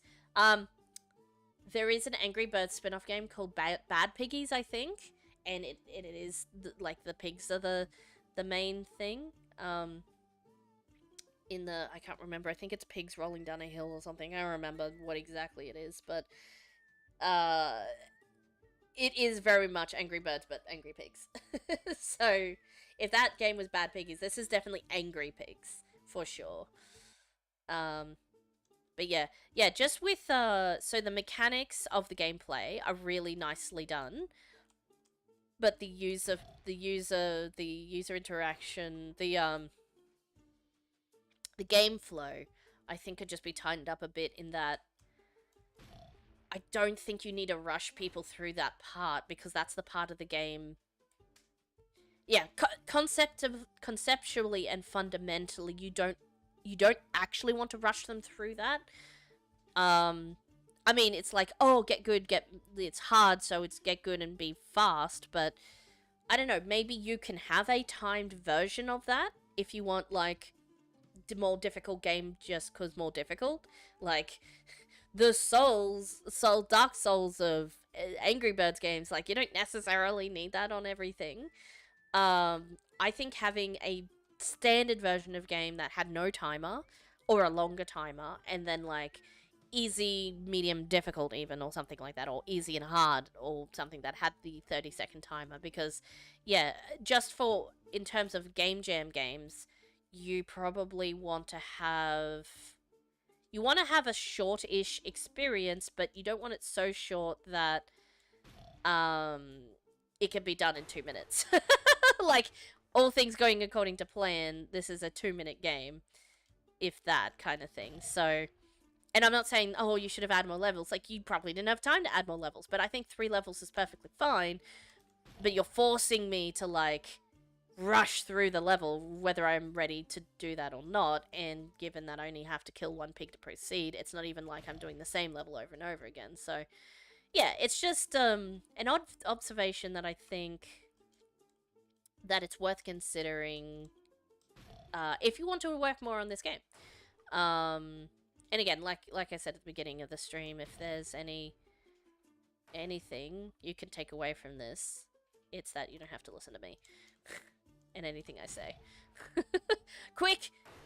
Oh, and yeah, I know programmatically it might be difficult to do, but I would love that if a pig is in midair, that it allows for that pig to land and count. I don't know how pig coyote time kind of thing would work, but yeah, you can see I'm getting better at this now because I'm doing it over and over again. But I think initially like this is fine, but most people will probably only play it once or twice rather than me who's just playing it because I can. Honk. Oh, Pancake, I didn't see the honk there before. Yeah. Anyways, that's pretty cool. I like that. It's definitely my favorite slingshot game of the jam so far. Pig cannon. Oh yeah, we read that already. Oh, and yes, you picked some really nice music from Pixabay for the. It was very fitting. It did feel like it fit really nicely. I love the 3D concept for the slingshot type game. Very interesting, and hadn't seen this before. So very innovative. Innovative. Innovate. Innovative. There we go. Just very innovative. I think maybe since there is only 3 levels, perfectly fine for a jam game, by the way, that you either remove the rhymer or extend it a lot, as I felt rushed through the game levels and it was over in a couple of minutes. When I feel, well, I feel like I would have enjoyed fiddling around with the angles, etc.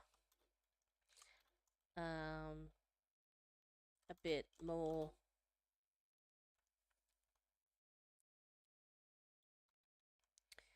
with less time pressure, and the experience naturally becomes longer without having to add extra content, extra levels and content. Wonder if anyone else agreed with that. They just were like Angry Bird style.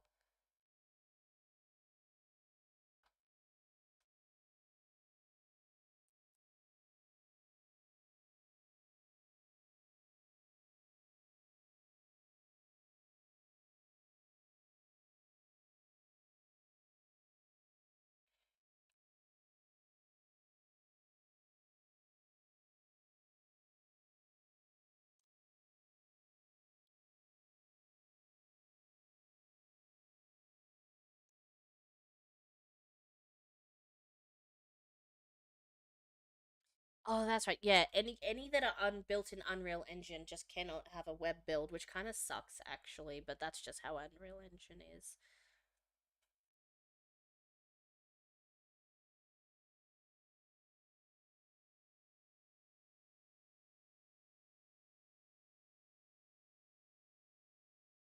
Timer wasn't noticed until the last level. Yeah. That's probably the thing. I didn't realize there was even a timer. Um, I guess if somebody else mentioned it, yeah, I guess I also obviously you saw in real time that I didn't see that there was a timer, but I'm streaming, so that's kind of a different thing. But I was the only person who didn't notice that there was a timer until I was timed out. Um, but overall, a solid entry. A very fun. Actually, it was a very fun entry with a great twist on a classic style of game, because I really think this was very innovative. I mean, I'm not saying that there's never been a game that uses 2D 3D like slingshot mechanics like this. I didn't see a whole lot of them, that's for sure. um uh the piggies the piggies were very cute also. Yeah, we'll sprinkle some stars on that over on this screen. Come on, come with me. Very theme, I believe.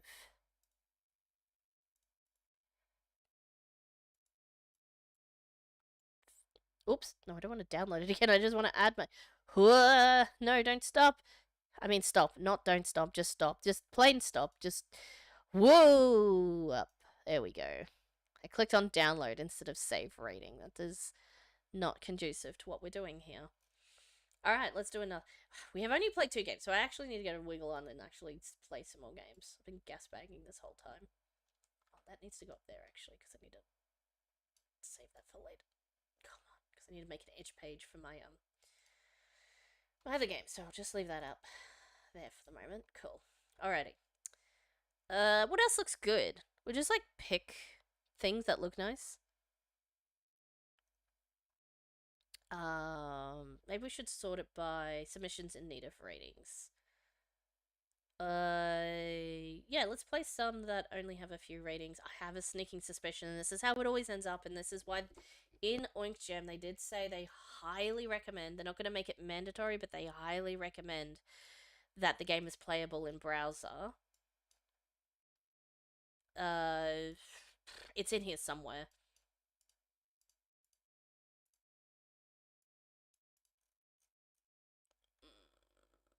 Yep. Submitting a web build of your gameplay in the browser isn't required, but highly recommended, since they typically receive more ratings. If that's not possible, please submit a Windows or Mac build instead. I would argue that if you're doing a download build, you should do the three main ones. Only now because I'm on Linux. Like, even the two. Back in the day, I probably would have said the two.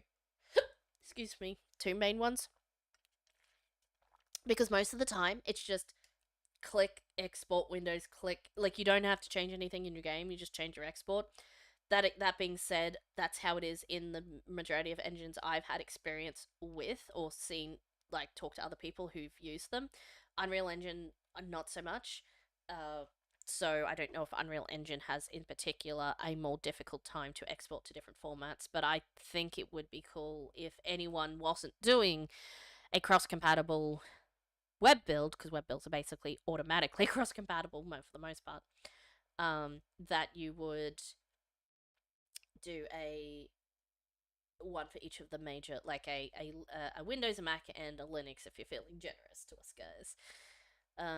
Yeah. So,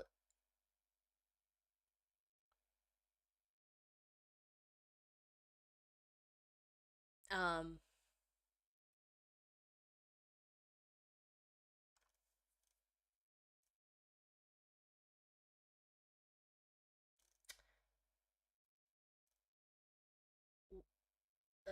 what?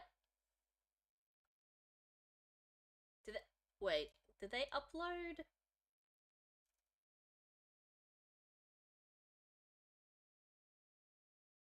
Oh my god, okay. I understand why this game only has 3 ratings. Is that this game is asking you to install the. Oh my gosh, it's to clone. Not only to have Git and like.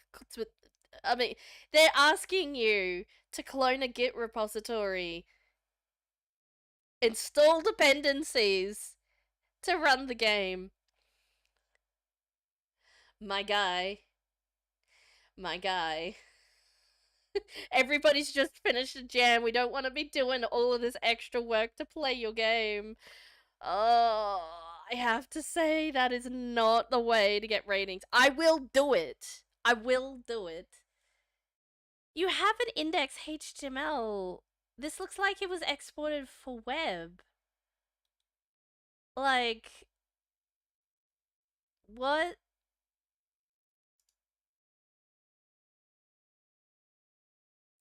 This looks like if I uploaded it to itch, it would just run in the browser, surely. Does it not? Like, I'm not crazy. Like,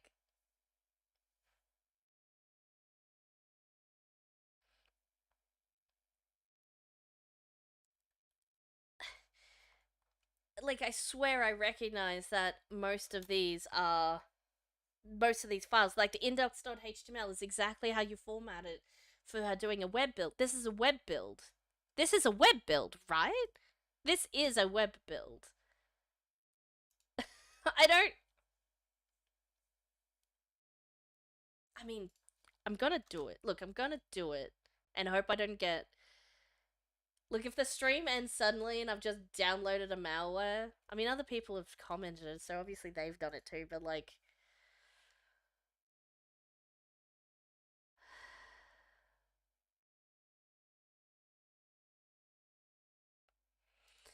I mean,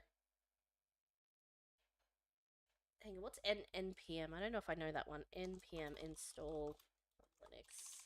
I'll just see if that's like a thing that's normally built in.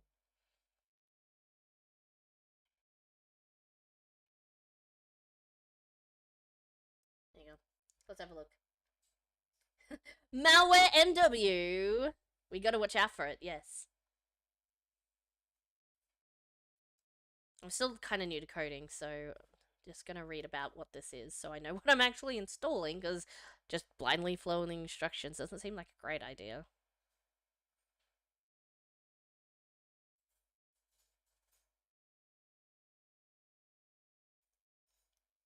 Okay, I need to actually. You know what I?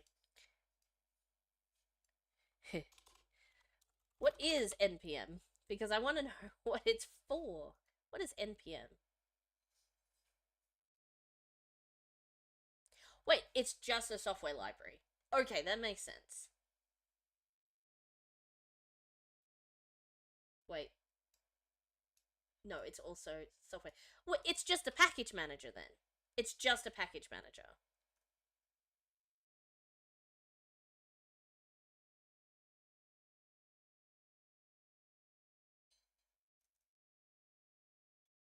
NPM can manage dependencies.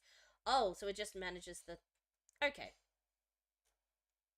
All right. Okay, that does make sense now. So what do we do with this particular one in particular?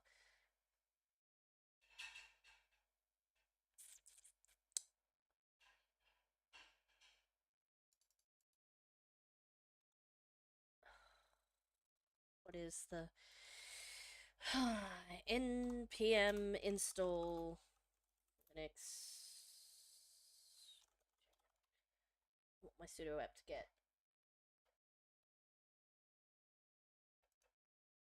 I assume.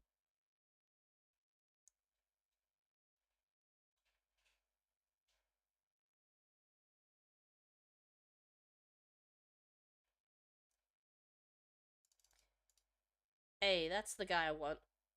It wasn't even npm. It's Node.js, which. Okay, you need both of them. Which is what I needed to know to do the thing. And that is not in the instructions, but I guess.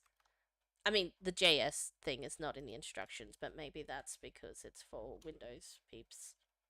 Do I look at my stuff? Actually, don't look at my stuff, actually. Like, for reals, though.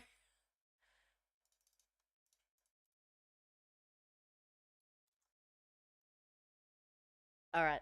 I'm doing the thing. Look, I'm doing the thing for the guy. It's just scrolling.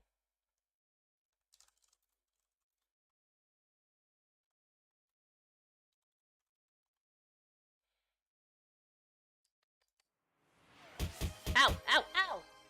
Who's hitting me on the head? Pancake! What's emails in the top right? Where?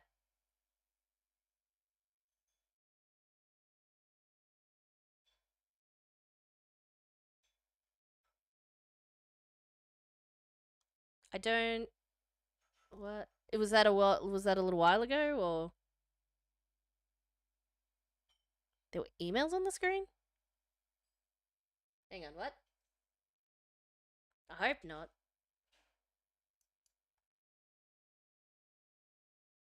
Like 30 seconds ago. Can you tell me what window it was? I might just have to censor the YouTube version of this.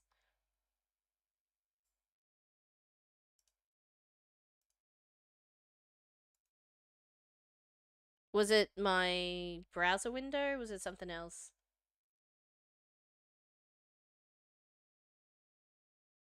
Didn't think I had anything on here.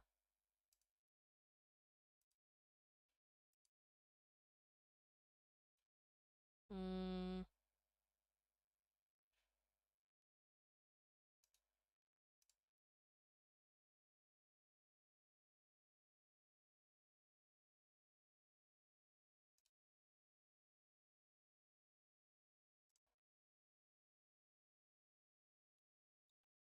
Was it this one?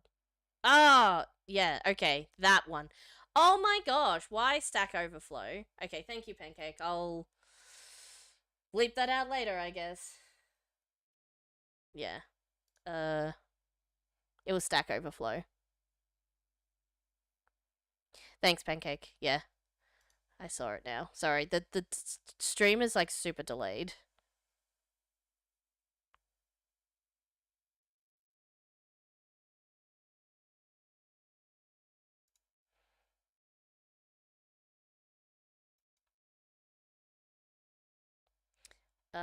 Okay, so this, that, and the other. Had to go back and find it. Yeah, no, that's alright. Thank you, Pancake. I'll there's a sensor thing I can do for the VOD, so I'll do that on the VOD, so that'll be okay. I'll do that. Thank you. Oh my gosh. Of all things, Stack Overflow being a butt. Like why? Just why? Just seriously. Okay, so as far as our coding butter, thank you. Thank you for the follow. We are attempting. Oh, not this one. We are attempting to try and install dependencies. Uh,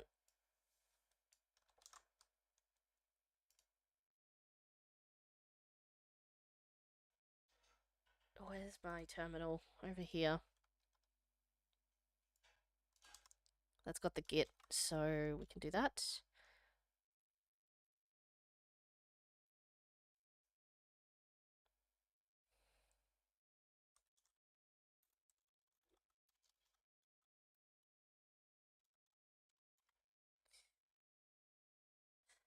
And then npm run dev, apparently.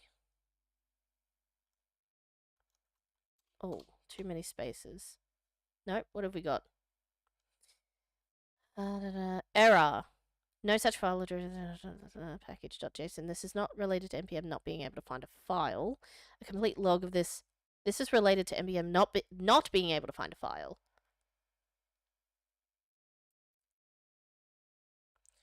So I did the clone. I am in the feed the piggy directory.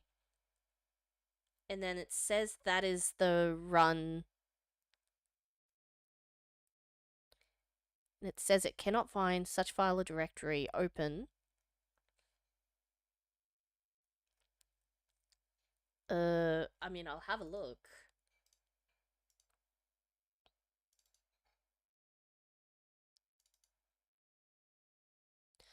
Put it in feed the piggy / feed the piggy. That's why.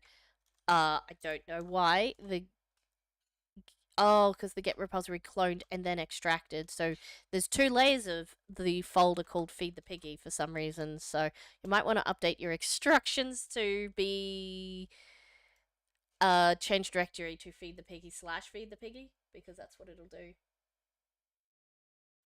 Is to have 0 dependencies. Coding buddy, yes. Are you part of the gem? I am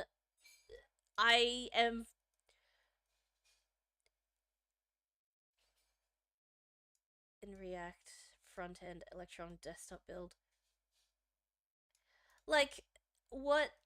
Like, these guys didn't provide us with a ready to end user build for this game. Like, I feel like that's not on the user to do these parts, especially if they're not familiar with the way, like, if they weren't familiar with what get is and how it works and what dependencies are and how to install stuff. Luckily I do because I'm on Linux, but like if it was anyone else trying to play, even something that isn't a browser based game and just download, click executable, run game, that is what you're supposed to provide to people. Like, this is insane. This is more than, oh, I don't want to do a download game because I don't want to click on it and get googlies. Like, I'd understand that. But this is just hard for the sake of hard. Yeah, I'm just trying to play a game. They provided an IKEA instruction paper and got to go buy the parts from all these shops and then assemble it ourselves. Pancake, you're absolutely right. It's not even like IKEA though. It's like, and also the instructions are like incomplete as well. Anyways, I do believe I've fixed the problem in their instructions, so to speak. And we'll do the thing. Yeah, yes, it's a Game Jam game. Sorry, Coding Butter, I thought you were from the OINK Jam. I'm doing the feedback, submission, playing, and feedback portion of the Game Jam. Since it seems like you just got here, so I'll just explain what I'm doing. Here's my spiel for anyone who's just joining us at the moment.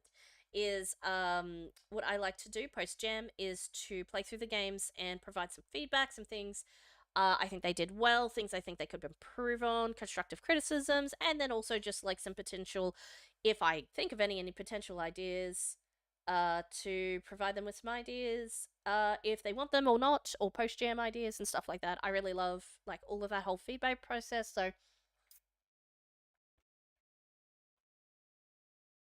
um, I did. Haha, thanks. Wait, you did what? I don't know. My stream is like 30 to 40 seconds delayed. Like that's just how the stream is. That's just me and my outback internet. Uh, so if the answer was you have a game, you did just come in. Excellent, excellent. Okay, so that's what's happening. It's from OINK Jam. And OINK Jam is this and Jam over here, which is great. It was a really nice, great game. Sorry for the lack of context. That's okay. Um, some people I know when I'm trying to type back to a streamer and trying. Oh, now there's ads. Ads are going to happen.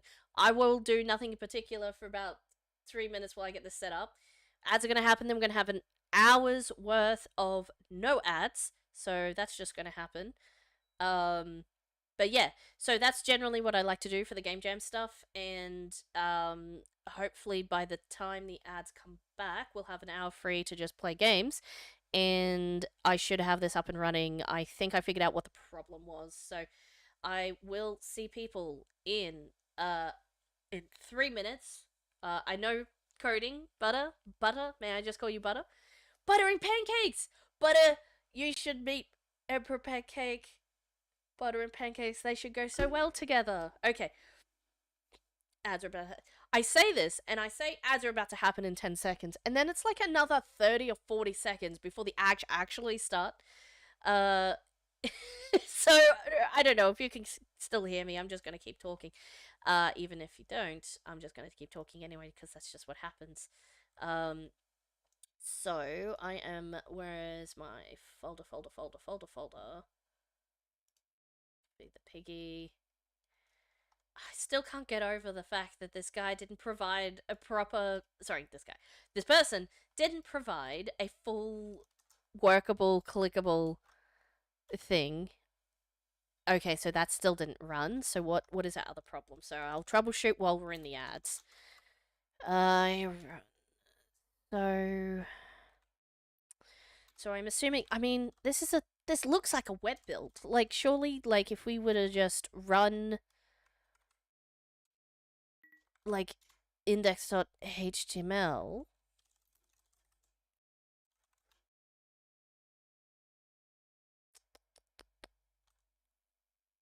Hmm. Maybe we don't have to do all of that and we just do. We need all of the things though, so that's why we need the.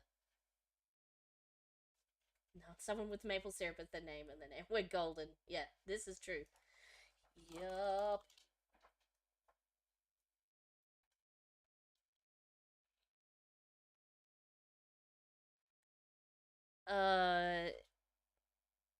I feel like I should be able to troubleshoot this.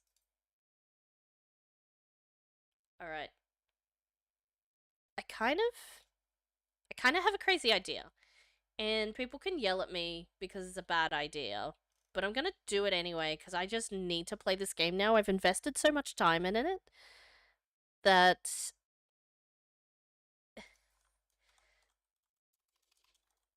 temp page to play a game. Feed the piggy. And then I'm gonna delete this afterwards. Look, honestly, there's probably a better way to run this, but having only done my own build like twice in my whole life, I don't really know what else to do. So this is what I'm going to do.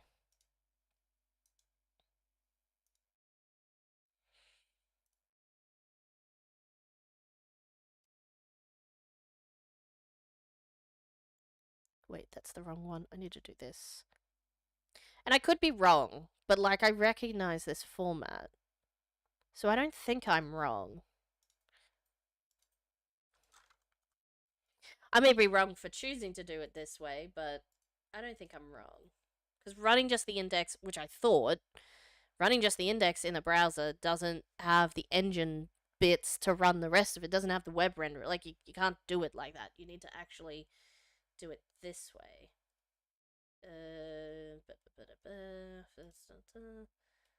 I'll upload these files. Ad break's open 40 seconds if you're still here. Or Pancake, you're still here. I've been working on Mr. Rusty Butter, my stream companion. Well, so just know that he's gonna hop in your channel and hang out. He's pretty chill if he gets annoying. LOL.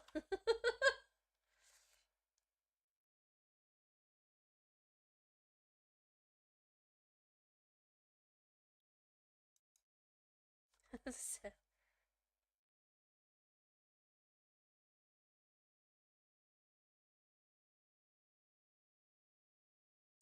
Pancake, the only thing is that I probably won't have time to do another stream before uh like we've only that's only and 1 day and like 10 hours or whatever left on voting period. So I've sunk cost fallacy. If this doesn't work, yes, I will move on. Um Oh, this is when pigs fly. No, that's the wrong one. What am I looking at? Back one more. Yeah, otherwise I'd be like, oh, we'll try it next stream, but like, or I just move into another one because, I mean, to be honest, if you want ratings, you need to make your game playable for people. Actually, Who's clicking all the ads? I'm not sure what you mean by stream thing, but sure, that sounds fun. Oh, not this one. I need OBS. Where is it? Where is it? Um, I've been working on Mr. Rusty Butter, my stream companion, so just know he's gonna hop in your channel and hang out. He's pretty chill. If he gets annoying, I'll have him leave. Okay, cool. So you're testing out a little bot or something. So apologies if the auto guard grabs him, but yeah, if he's cool and fun, he can hang. Um, right. So what I've in the ads, what I've done while we were having ads and I was figuring out another way to fix the situation is I thought if it actually is a web build that has just not been set because you need to click this button to go play this file in the browser, and then testing will delete soon, and give it a full screen button. It can be auto because we've got full screen, no genres. It has no genre. Save and view.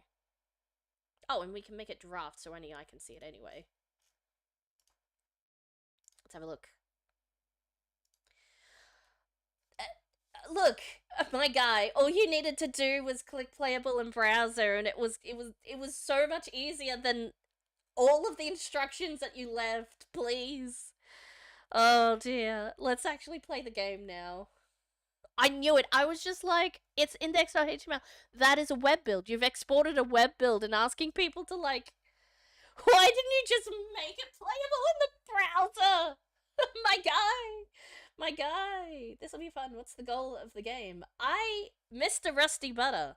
We are going to feed the piggy, I think, because that's the name of the game. Click or press space to feed the pig. Bigger food tastes better. Bigger food costs more. Start playing.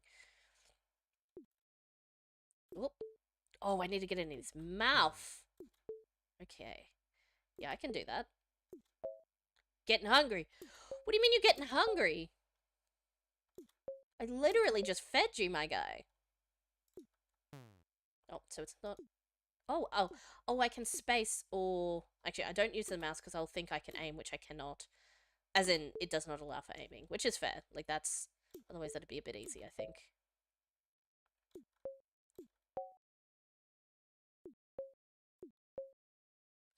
It just hits him in the nose. He can eat through his nose, right?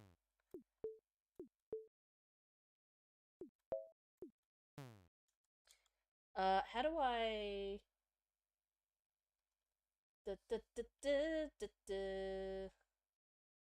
Sounds like classic death struggles. What's the goal of Feed the Piggy? You had to forge your own screws, make your own tools, chop your own tree, chop your own wooden planks, and then make the furniture yourself, not to mention make your own cup and grow your own leaves and make your own cup of tea to try and play this game.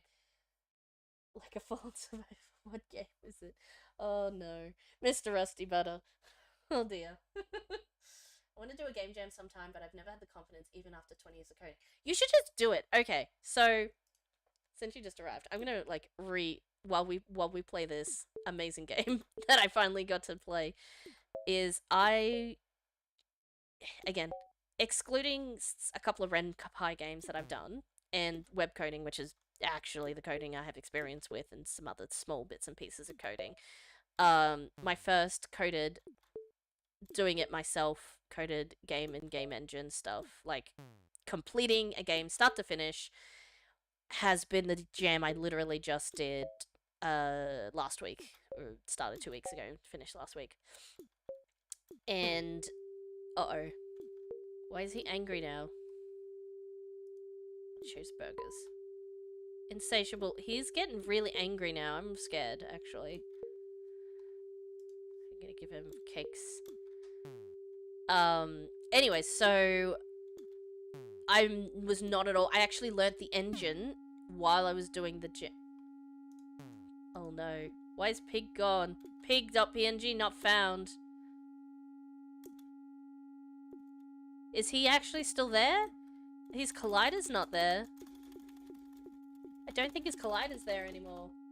This pig is making me uncomfortable.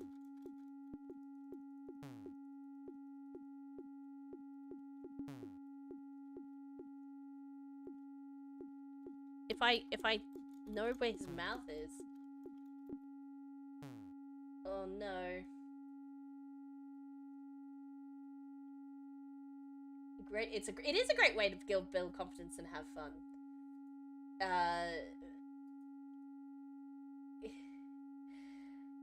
This pig, load the cannon. Gonna hold behind my sword and shield. This pig's on a holiday. Maybe you just want some of the fancy food. Let's take the pig down. He does want the fancy food, but like, I'm gonna just restart because I think I broke it again. Restart, please. Okay, let's try this again. I'll play once more and then we'll move on.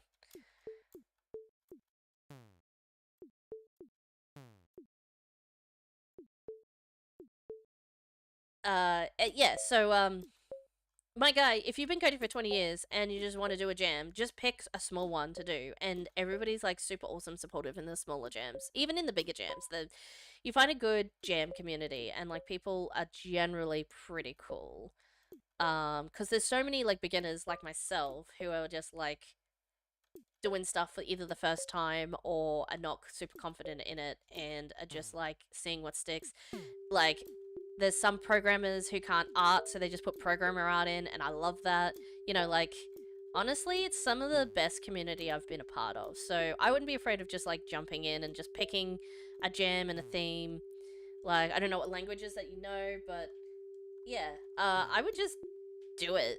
Like, yeah.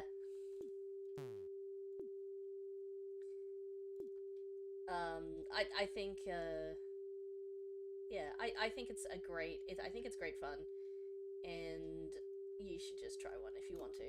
But pick one that you find inspiration in the theme. If you're like, oh, I can make a simple little game like this, or um, or if you're new to engines but not new to coding, like pick an engine that that is similar to the coding language that you know. Like, there's some out there. Like, most use like C sharp, but like Godot, for example, is the GD script is very much like Python, which I don't really know Python that well, but I've been learning a bit of it, and it seems fairly straightforward. I'm mostly a HTML, CSS gal myself, so I don't. I'm a full stack web developer and love coding, and even make game tutorials and such. I've started my own engine. I just get it over my head every time. See, now that's just a scoping problem in that case. Which to that effect, what you might find. Okay, so every time it goes to cake, then the pig breaks. Okay, so, or to 204 or 200 or whatever. Alright, I'm gonna just close this. No, I'm not. I'm going to go to the edit game. And we're just going to do away with this whole thing. Just for well, I don't need that on my page is all. Alright, so I'm gonna take the Feed the Piggy page just for a moment. And we're going to put him over here. And I'm just gonna write. I need some time to gather my thoughts on that one. Yeah, okay. Yeah. I would suggest, sorry, I lost my thought mid thought. What I would suggest is to find a team to team with. That would be the best way to do it, because if you struggle with like the scoping or the project management of all, but you can just get in and like get some coding done and stuff like that. I would, yeah, definitely work with people who have experience in jams specifically, so not just people who have experience doing like coding or art, or like have one person in your team who maybe is team leader or whatever, team leader, what have you, who knows generally how jams run and then can guide your team through that experience. So you might have an artist, a sound person, a jammy jammer who's doing whatever, and whoever that is, it could be any person, any role on the team. It doesn't matter who is who. And then you can fulfill the role of like coder who can like put it all together and that sort of thing. Team dynamics are key in jams. Uh, yes, a diverse skill set can really give you an edge. Oh dear. Um, that's a very cute bot you have. It does is listening to the conversation mostly. That's what I freaking love. I've been all by myself doing this, really. It would be awesome to have a few people. Absolutely.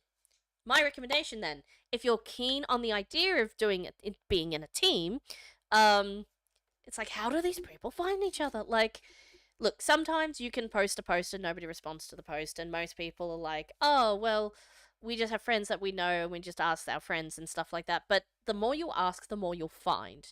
And I'm not saying you're going to find every time, but if you find a couple of jams that you like their vibe and stuff like that, then go to most jams will have a Discord, and the Discord will inevitably have a looking for group, especially if they're an established jam, or a jam that knows what they're doing and does. It's pretty much standard practice, is what I'm trying to say. Is like you'll find the Discord. The Discord will have a channel like looking for group, or you can just make a looking for group post in the Discord channel if that's the Discord for that jam.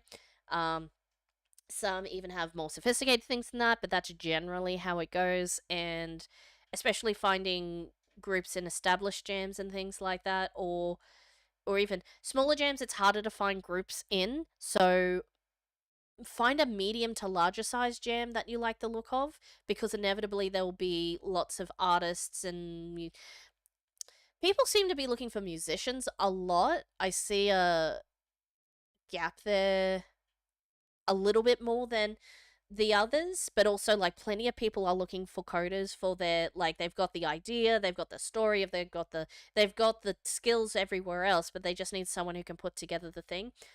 When you make a post in a Discord server, you say something like, "Hey, I'm a whatever a something." Like just what you said here, but also in relations to uh if like your own engine and stuff like that, like all of this stuff. But most people will be looking for, if you're trying to work with another coder, for example, it's like, you can say all the things you said here, plus what engines you do have experience in, and which engines you would like to work in, because inevitably what it'll happen is if somebody's like, oh, I do Godot, oh, you do Godot, cool, we're like Godot people, well, like if you have two programmers, you obviously need to work in the same program, in the same engine. So like just list the ones you're experienced with, or the ones that you would prefer to work in, or something along those lines. So if you say Godot, your Unity, or your, I don't know, plenty of people are just Ren'Py. Like I used to be just a Ren'Py person before I learned how to Godot a little bit. Hey, I'm a super awesome cool guy, I promise. I'm program pretty good, and anyone want to team up? Yeah, basically, like give a bit of your, not, you don't have to put your resume on, but like give an idea if other programmers are wanting to work with, like sometimes you'll have, like me, I'm like a bit of a multi-tool.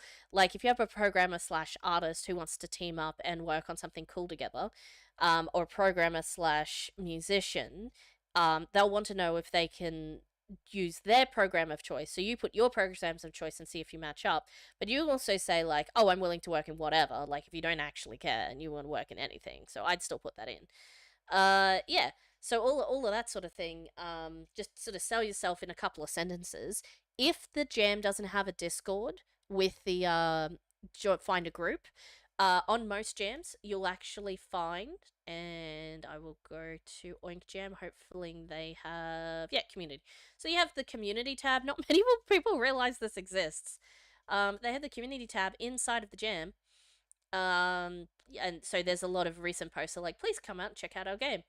There will be some questions, but here some people are looking for 3D model or an artist needed. So we're looking for, and also like, so this person is a team looking for a couple of people, whereas if you're a solo singleton that you're looking for a group to sort of slot yourself into, you would post it's like a programmer looking for a team, or coder looking for a team, however you want to say yourself, like oh like Godot or whatever you want to. I keep saying Godot, but it's like whatever. Don't really have a language or engine preference. Yeah, okay. So you can just say programmer looking for a team, and then you say I can program in whatever people prefer.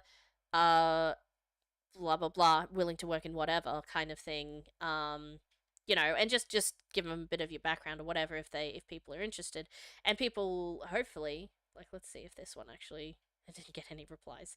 Okay, a lot of people like reach out on the Discord privately. I feel with those sorts of with team seeking references. Award-winning composer with references seeking team. Okay, so this was a big long one, and they gave examples of things that they've done and that sort of thing. Um, and there was a lot of replies because, like I said, I think sound people, the ones that are the most looked for. Um, oh, your avatar is secured, and you can tell when you move your. I can tell when you move your hand. When you move your I can tell you move your hand because that's like the only time her body moves. Oh right, it should be. I don't know. It's the arm of the this. I've got a boom. You can't see the mic obviously because I don't have the real thing. The boom of the thing is here, so it's sort of half in front of my arm, so it doesn't always pick up this arm when I'm moving it around. But I do talk with my hands a bit like this, so yeah, I could move a bit more, but I'm like, sometimes I sometimes move around a bit, but yeah, I've got it so my hips stay in place, so I don't like freak out when my model moves around too much. But I've got a little bit of upper body movement, so I do upper body tracking, because full body tracking is like a thing, and it glitches out too much because I don't have like full trackers. I'm just using an iPhone for tracking, which is really good because I have perfect sync for my face model because I can do all of the face movements, which is kind of cool, and I can stick my tongue out. Uh, kind of. What do you use? Yeah, my fingers, so I can piece and do this. It's a very so this specific software. If you'd like to know my software stack, happy to share. I'm using. Where am I? Here we are. I'm using. I'll just bring this over. Hello, Hinska model. I think that's Hinska model. This is just the default model in the webcam motion capture. So I'm using an iPhone. So previously my setup was a webcam that captured on this program here and sent the information from this program to, let's bring up Vignon. Now, you should be able to see the little preview down the bottom there. I'm not going to move it over because my screen capture will disappear off my Muriel model if I move Vignon, because that's just how Linux works for things. But it's sending the motion data to my real avatar in Vignon, and the reason I'm not using this one to show my avatar is because I have a fancy schmancy avatar, and the webcam motion capture program doesn't do all the Twitch integrations like throwing and things. So if you have a look at some of my redeems, like I don't know, like Rainbow or Bonk or Watermelon or Cookie, like they just cost a couple of channel points. They're like not bits or anything like that. And you can see stuff happen to my model, and that's all Twitch integration system with Vignon. So Vignon drives all that Twitch integration, which is really cool. So you can see when I do something, it sends it to the Vignon program. But what I use now, and then what I would do, Vignon would pick up my iPhone with the face capture. So iPhone is really good because it has that. So the newer iPhone, so that's basically iPhone 12 and up. I've got an iPhone 12 mini that I bought specifically to do face capture because I'm an Android person, and unfortunately iPhone just has the best, to do their what do you call it? Yeah, they're avatar face things. The face ID, the face ID thing. So they're the best at it, and they've got the technology in the phones to do the thing. It's just the best way to do it. So iPhones are the best way to do face tracking for this kind of thing. So yeah, and I've got a instead of a lip sync for the most part, it's doing my lip sync based on my actual lips on the webcam and not in the thing. Sarah, question. Yes, question. Yeah, LiDAR and all that. They've got all the sensors, so iPhone's always going to be the best. So I am using an iPhone for the face tracking still. It is a game changer. It really is. Like, it is getting better now with webcams, but it is still the best thing. I agree. But what I have now is the webcam motion capture people brought out their own app that tracks both the face, but also because their cam tracking for their hands have been the best tracking I've ever seen. Like, this is really, I'm doing like little finger movements here, um, that you can see. I'm doing different motions and hand gestures and stuff like that, and it's very accurate, as you can tell. And they've always had the best hand tracking, so I never wanted to move away from them for hand tracking. But they didn't really have a face tracking option, and now they do. And now I can use their one app to track both my face, my hands, and the rest of my body, which is fairly well accurate, um, in the one app. So all I need is one single iPhone on a stand doing all my tracking. And it does this, basically. So I was able to get rid of my webcam right out of my whole tech stack, and I can now free up that webcam to do other things like real life. Like if I wanted to have a hand cam for when I do real life drawing or something like that, I could do that now, because before you can't use the same camera for the different thing. Yeah, anyway, so that's my tech stack, and this is what I use. It's webcam motion receiver. I did pay I was paying like a small monthly subscription, but then they allowed me to buy a perpetual license less the amount I've already paid for the subscription, which is really cool, by the way. So I have a perpetual subscription for webcam motion receiver, a webcam motion capture and receiver, just because they're really awesome, and it's really good. Anyways, I'll put her away because we don't need her right now. She can just hide down there. But yeah, that's my tech stack and how my model works. Yes, I highly encourage getting in a jam, getting in a team, and getting in the Discord. You probably have better luck in the Discord than you do in the community tab, because not a lot of people realize the community tab even exists in most jams. Um, oh, thank you. So I will tell you that the model I do a bit of 3D modeling, but I did not 3D model this. It's actually out of a program called Vroid Studio. Hey, it's Hinska again. She's everywhere as like the default whoever. I think her name's Hinska. Pancake, just be careful.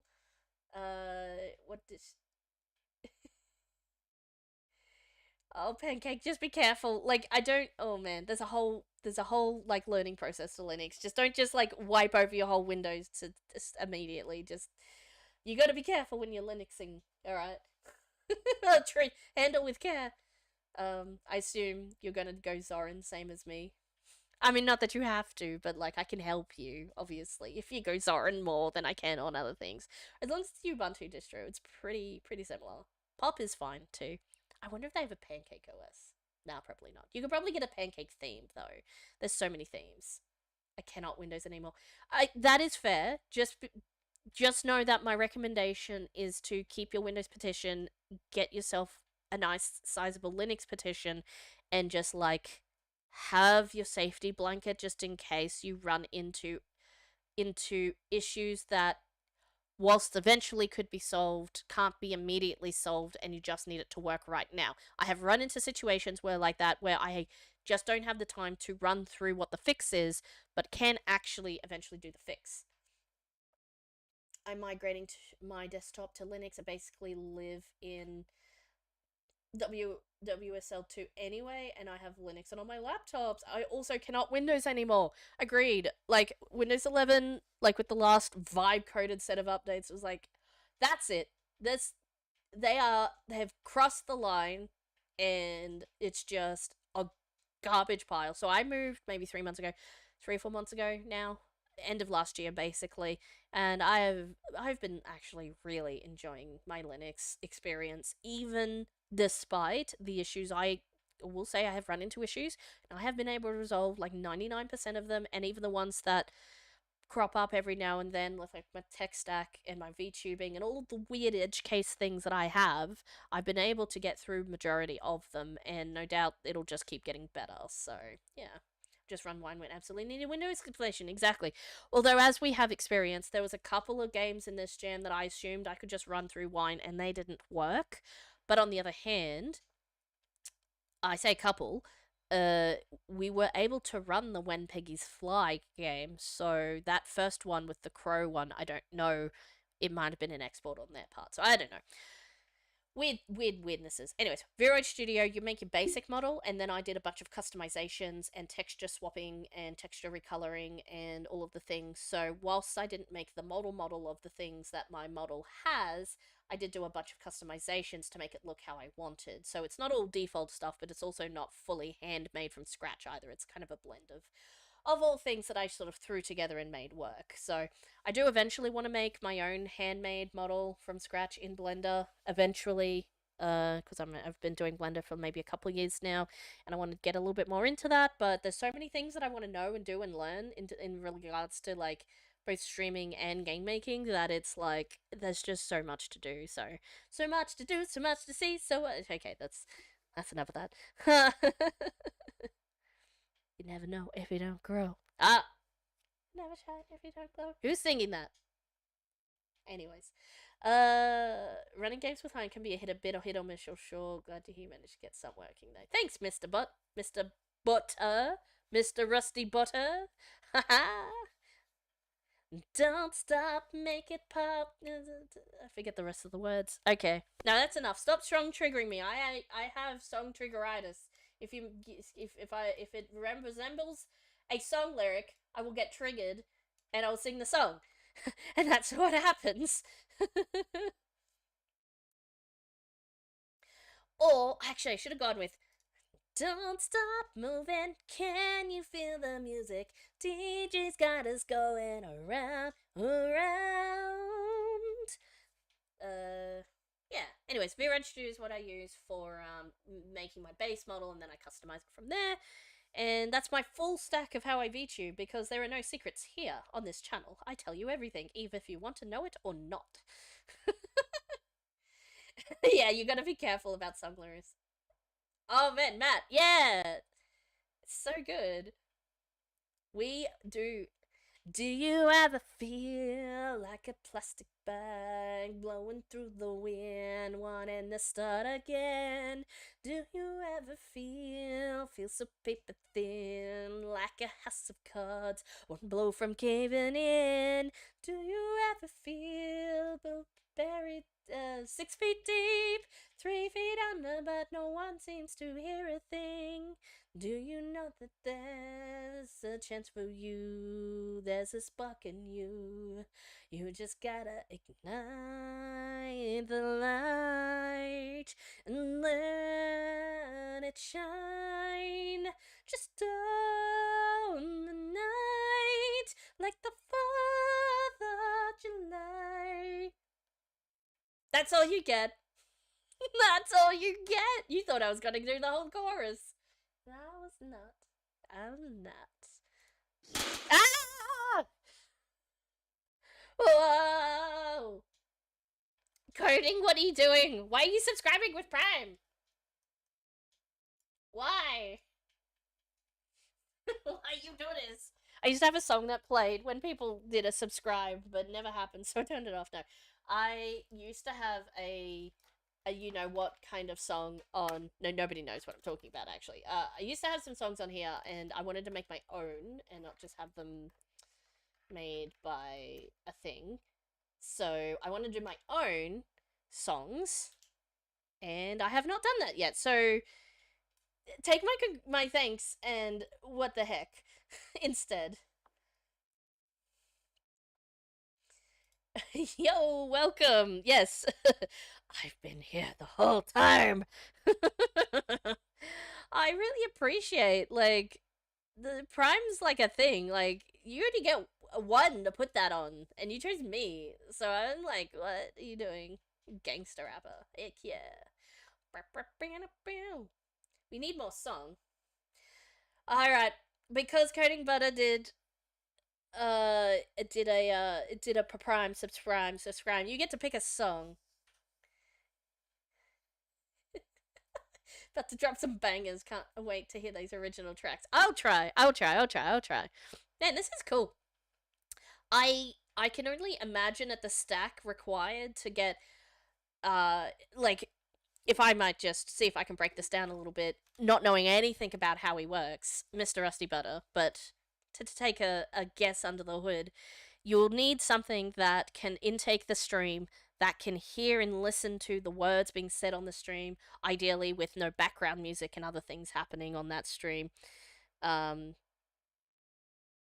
I get to pick a song. Want to hear one of my songs? Yes, I do. Yes, I do. Yes. Oh, you're an actual rapper. Sorry, I thought you were being like, haha, honey, funny, haha. But actually, yeah, send me the link. Links are allowed in the chat, so just post it straight up on in here. We'll listen to it because this is my stream and I can do what I like.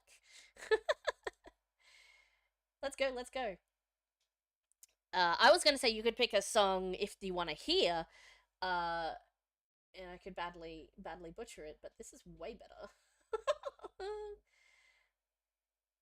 Oh yeah, so you would have to intake the stream and then like have it listen to the stream, interpret the words that are being said, and then you run it through its context, like the AI like thinks about what's being said, and you would have to train it on what kind of things to say, and then you would have to connect it so it would post automatically to chat as a chatter, like and to limit it so it's not constantly talking all the time. That's really interesting. Like that would be a lot to put that together. Mr. Bot, let's go. I'm down to hear some of your music. Drop that link. And now Butter's like racing around, like, where's my link for the thing? Because that's what I do. And someone's like, yeah, can I hear it? And I'm like, oh, wasn't expecting this. And then rushing around to go and get the link out of wherever it is, and then takes me forever. So, yeah, hang on. Let me drink some water. I'm so thirsty now.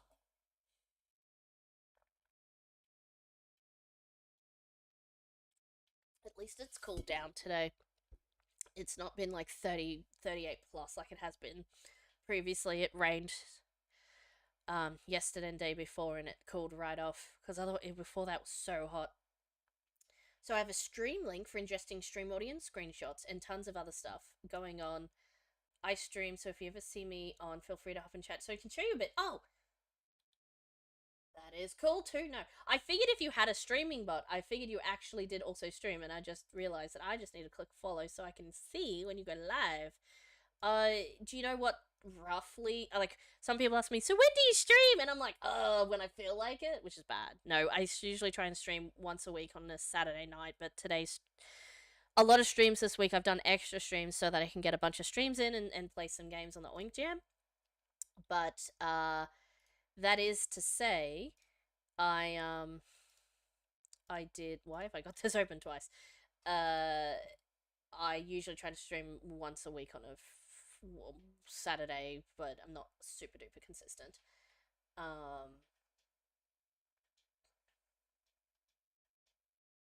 Yeah, I'd love to see it. So yeah, but if you know roughly when you here we go. We got a linko. Give me that. Give me. Why is this tab so heavy? Come over here. Whoop. Uh-oh. You and me just holding hands, walking in this slow romance. You just leave me in a trance, you do. Everyone can walk away, live and learn another day. 'Cause when I'm with you, I just sway and move. You got me so jittery, baby, I'm giggly. I don't know why, but I'm living free. Every time I look in your eyes, I just wanna do things differently. You're like a gift to me, like a boat in the ocean, I'm drifting free. Everything you wanna do has been lifting me. been lifting me up. This lady's the one that I love. Oh, you make me want to sing. Girl, you're doing everything, everything that makes me feel alright. And my future's going every way I want it to. When I'm laying next to you, there's nothing that I never do. You and me just holding hands, walking in this slow romance. You just leave me in a trance, you do.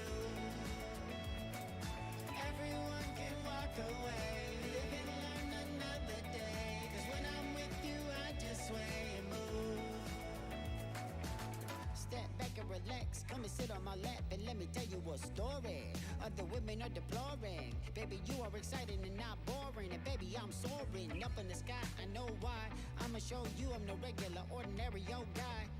And baby, I'm no shy guy. I'm not just gonna fly by. And my future's going everywhere I want it to.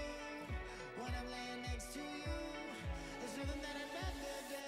You and me just holding hands, working in this slow romance. You just leave me in a trance, you do. Everyone can walk away, live and learn another day. 'Cause when I'm with you, I just sway and move. I see you as my new spouse, with a new family in a new house. Sitting on a new couch, asking each other every day what's new now. Asking you about your day, you be asking all about mine. I respond fine. You say that it's about time for us to relax and recline. You make me want to sing. Girl, you're doing everything, everything that makes me feel alright. And my future's going everywhere I want it to. When I'm laying next to you, there's nothing that I'd never do. You and me just holding hands, walking in this slow romance. You just leave me in a trance, you do. Everyone can walk away, live and learn another day. 'Cause when I'm with you, I just sway and move.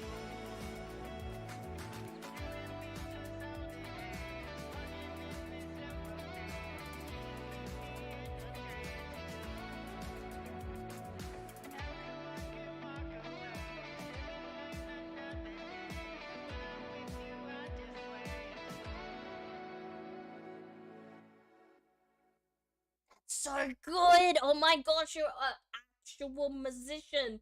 Like, proper good. This is like proper good. What the heck? That's amazing! Wow! Whoa! Like, what? That's so awesome! I love this. I love this. I love this. This is so cool. And I love that style of music too. Oh my gosh! I'm actually talking to a proper musician. What the heck? You're famous. That's so cool. Oh my gosh, you could absolutely lend your musical skills to games as well. Not that I think everyone needs to be like games maker person, but like you've got so much to offer, my guy. Like, do it. Um, that's so cool. We're having a song duel now, apparently. Uh, yeah. So with my avatar dancing, I could potentially set up preset animations for my avatar to play pre-recorded animations to like do dancing and funny animated kind of stuff, but I have none of that set up. So it is all me physically dancing, like here on in my chair. So, you're famous. No, no, that's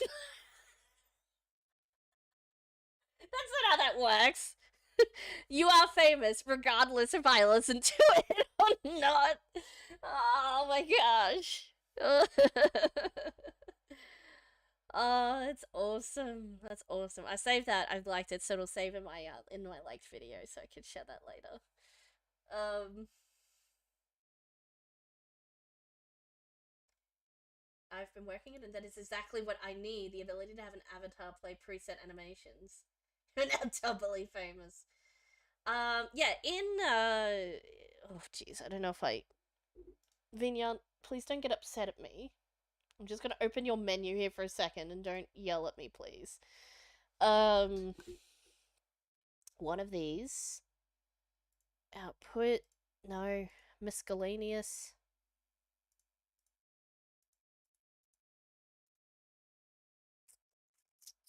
One of these things is. Oh, node graphs. That's probably it. So, this is very complicated. This is one of the node graphs that allows me to use WASD Control Shift WASD, I should say, to move my character around in the virtual space. Which is to say, it moves position and it loops a walking animation. So this is actually more complicated than a simple animation trigger. So this is like the node that allows my avatar to walk around essentially. Oh, and sit on the ground and stuff. But essentially what you can do is you can just have a basic trigger that is that should be up walk. Anyways, basic motions is just an animation pack that you can grab. You can grab animation packs from wherever. They just search for animation pack for I guess Vignan? Animation packs exist. I don't remember what format they're in. Anyways, you get an animation pack like basic motions, and you can just set a trigger, which can be uh whatever the heck it is. Um, Trigger parameter. Anyways, you set it to basically this is all node graph. I'm sure this is very basic to you as a coder.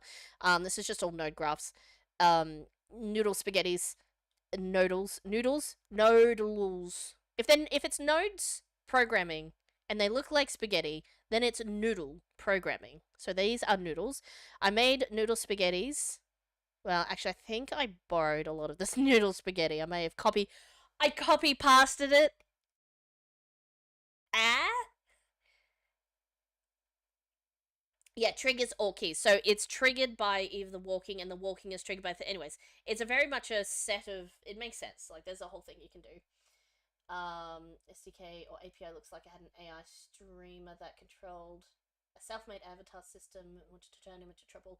Nodal spaghettis. Yeah, yeah. So you don't have to use VNAN, but VNAN seems to be very powerful. It has a lot of opportunities for people to create plugins and that sort of thing. So you can do all of this. On the other hand, there's an up and coming stream program called Snek Studio. So that's Snek, SNEK, and it is a Linux friendly, and it's built in Godot rather than Unity. And that's my personal preference because it's going to be uh, Linux native, as in there's a Linux native version, which there is not one for Vignan. And Vignan is very much more established and does a lot more things, and the Snake Studio is in its early stages, but like there's a lot of passion behind the project at the moment, and a lot of momentum that I'm hoping that once they get up to the point where Vignan is now, or like pretty close to what Vignan can do with their motion tracking and all the plugins and all the other bits and pieces and the VNCs they've got a little while to go before I could probably shift to it, but the end product could end up being better than Vignan, mostly for compatibility reasons, but also for like the ease of like creating plugins really easily and stuff like that. So I think it's a bit more open friendly. Like lots of people make plugins for this one too, but in terms of hashtag not programmer, the other one I don't know is easier if it's in Godot. I don't know. Anyways, I know Unity can be a bit finicky sometimes and stuff like that. Noodle programming is a vibe, lol. Oh, that's Mr. Butter. Um, yeah, anyway, so if you can, I don't know, that's really small that you can see, but anyway, so that's basically how my avatar can walk around with key presses. I'm not going to do it because I like exactly where I am, so I don't want to mess it up and have to restart and reset it. But it's very simple to import some animations in Vignan and just press the trigger to make it go, or have it triggered by whatever input you want it to be triggered by. So I think there's all that cool jazz, all that. I don't have any plugins, but like you can do all that cool jazz and stuff. Like there's Uh, I'm sure there's like API things and what have yous. Anyways, there's a bunch of stuff. I don't know if it does have the things or doesn't have the things that you'd be looking for, but uh, if this at all helps to like investigate what it is you want to do, what was I looking for? Then yeah, those are the automated like ones, but yeah. Yeah. Anyways, Discord. Oh, I do, but I don't have a command for it. So my command is Pancake. Can you paste the link, please? Hang on. No, it's right below my. One moment. I'm so slack. Like I'm really slack to have not actually made the command for post the Discord link on. Like it's so simple to do. I should just go in and do it. But have I done that? No, I have not. I am. Where in the heck? No. Do I not? Oh yeah, I do. It's like a button though, not a link, so it doesn't. Uh, it is in my about. I'll just post it here. My bad. So that's for my Discord specifically. Um, and I say my Discord for the where I want to get game devs in and sort of like I'll be posting an announcement on Game Jam when I finally run one. So if you want to join a jam, that is super duper gonna be awesomely run and friendly, but also teeny tiny. Uh, but my social and streaming server is Naps and Noms, which is me, Pancake, and Bitsy. We stream together regularly, and that's more for gaming and chilling out and just like having fun times. So if you just want to like chill, chill and maybe stream, like we do some collabs or whatever. Again, whatever's. It's very cruisy. Invite a server, and we do edit, and we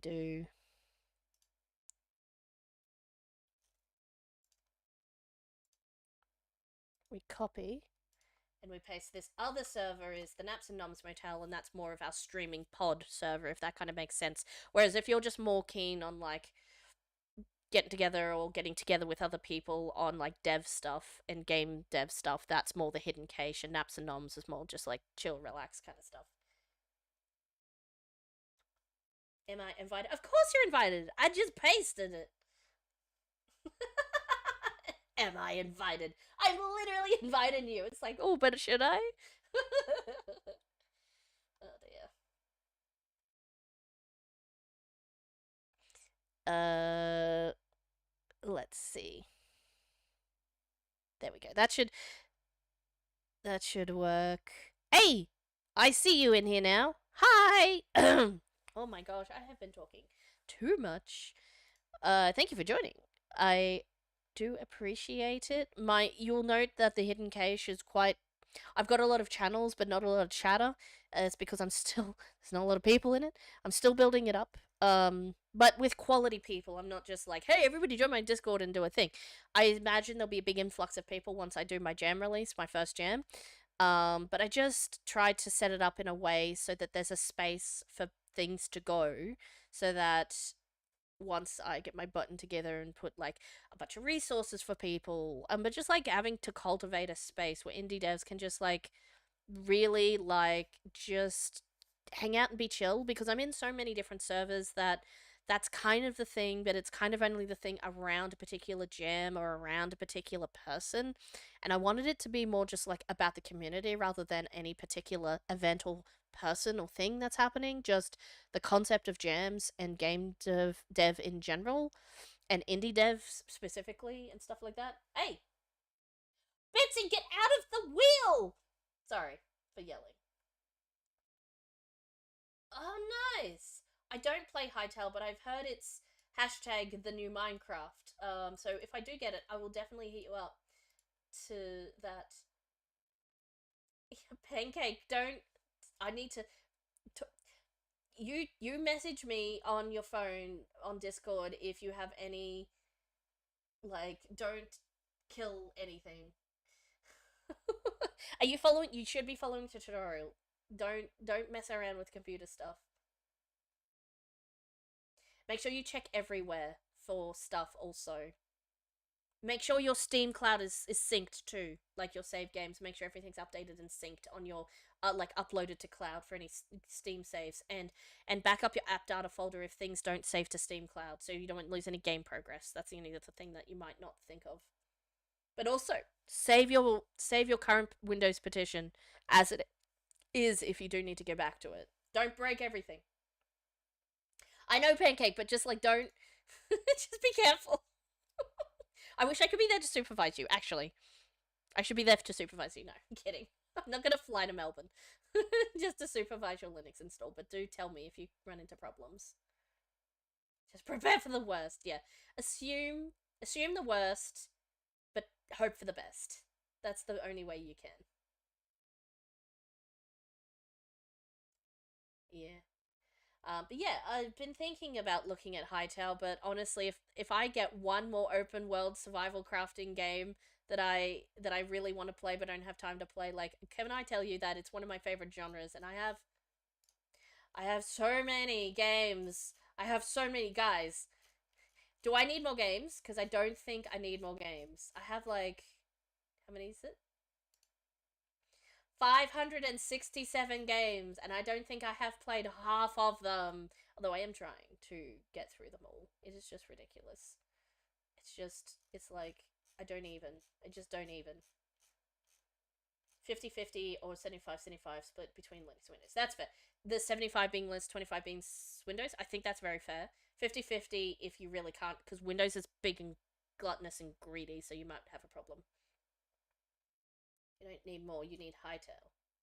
Yeah, but like, but I guess I can't really argue with that because I literally bought games the other day. Oh no, actually the last. Okay, I know yesterday I literally just bought Party Animals because Dudes is like game, and I'm like, do I? And he was like, uh, which game? And I'm like, he's like Party Animals, and I'm like, yeah, okay. And then I realized I didn't have Party Animals. I was like, is it Steam Remote Play?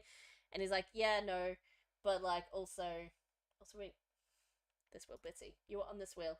Look, we're gonna spin the wheel. Spin. I could have got the friend part. Ah, well, whatever. Well, Doozer was threatening me to buy the game for me. So, like, I had to buy it then. Otherwise, he would have bought it for me. So, I had no choice. Setting up the tissue to screw and the whole platform come tumbling down. Oh, disk partitioning. I can tell you how to do that. Actually, I can guide you through that. Yeah. We can do the disk partitioning together. That is fine because that's the bit you kind of. Well, that's all the bits, but like that's one of the bits that it's not difficult to do wrong, but it is difficult. It is not difficult to do right as well. You just need to know the bit to do between all those games. And Hytale is coding butter, plays Hytale, and wants you to play with him. Okay, I guess that is the ultimate argument, I suppose. Oh man, we have really gotten off track. But as I said, it's my stream, and I can distract if I want to. I have to keep. I need 4 screens. I need 4. I know that's greedy. I know I have 3 screens, but I need 4 screens for my stream setup so I can have one for the Twitch dashboard, one for the OBS preview, another one for just Twitch chat. Actually, Twitch stream preview and Twitch chat can go here, and then stream preview can go. The OBS can go here. The actual stream window goes here. Then my Discord here, and then also my tertiary program. So I actually need 6 screens, guys. At least 6 screens. That would be perfect, but 4 would be nice. 3 is not enough somehow. Whoa! Wait, he can actually see what's on screen because it's showing VRoad Studio clicked on? Are you working on something cool in VRoad Studio that looks like a dope tool for customizing avatars?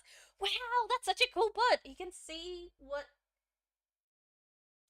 We were playing jam entries, but why don't I show you my entry? Because it's not the greatest, but like I tried. I ran out of time. I ran out of time to do my cool cutscenes.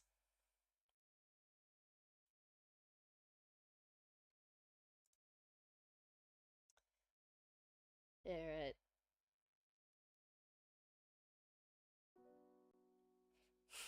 wow, I finally have my very own garden. I can't wait to dig in. And it goes too fast. My cutscenes are too fast, and it's not based on clicks because I didn't know how to figure out how to do that in time. It's just telling you how to play. Take the seeds, click on the plot. Once they're grown, tap, click on sell and sell the things, and then buy the more seeds in the shop. It goes way too fast, but I had no time. And uses it in its context. That's really cool. That's awesome. Cool to see your progress. Yeah, progress is right. This was my final entry, but like, I would have loved to get my other I'll tell you what my cutscenes were supposed to say at each juncture, actually, as I play through. So you start with 5 seeds, and you just plant them, like this. And the starting seed carrots is 10 seconds to grow, so it's pretty quick for cozy. It's meant to be a cozy game. Oh, this is me playing the piano, by the way, for the music. The sound effect of the shovel is actually so that's that little sound. I can't do it now. Oh, ads. I'm gonna snooze those ads. That's actually me with my mouth going for the little pop sound. We're gonna sell those carrots, and we're gonna buy a bunch of seeds. I'm gonna plant those seeds. Close that window. That little digging sound is me digging around in a big bucket of salt, because dirt doesn't sound enough like dirt for my liking, so I just use salt and a big slotted spoon. And when I say big bucket of salt, I mean like a full cardboard box full of full of salt. It's you blowing a spit bubble. Well, not quite. It's just a little, like when you put on lipstick and you go, and you put your lips like together, and then what you can do is you just push a little bit of air out and you go. Such a creative touch. Okay, thanks, Glazebot. I'm gonna call him Glazebot now. Butterglaze. He's a Butterglaze.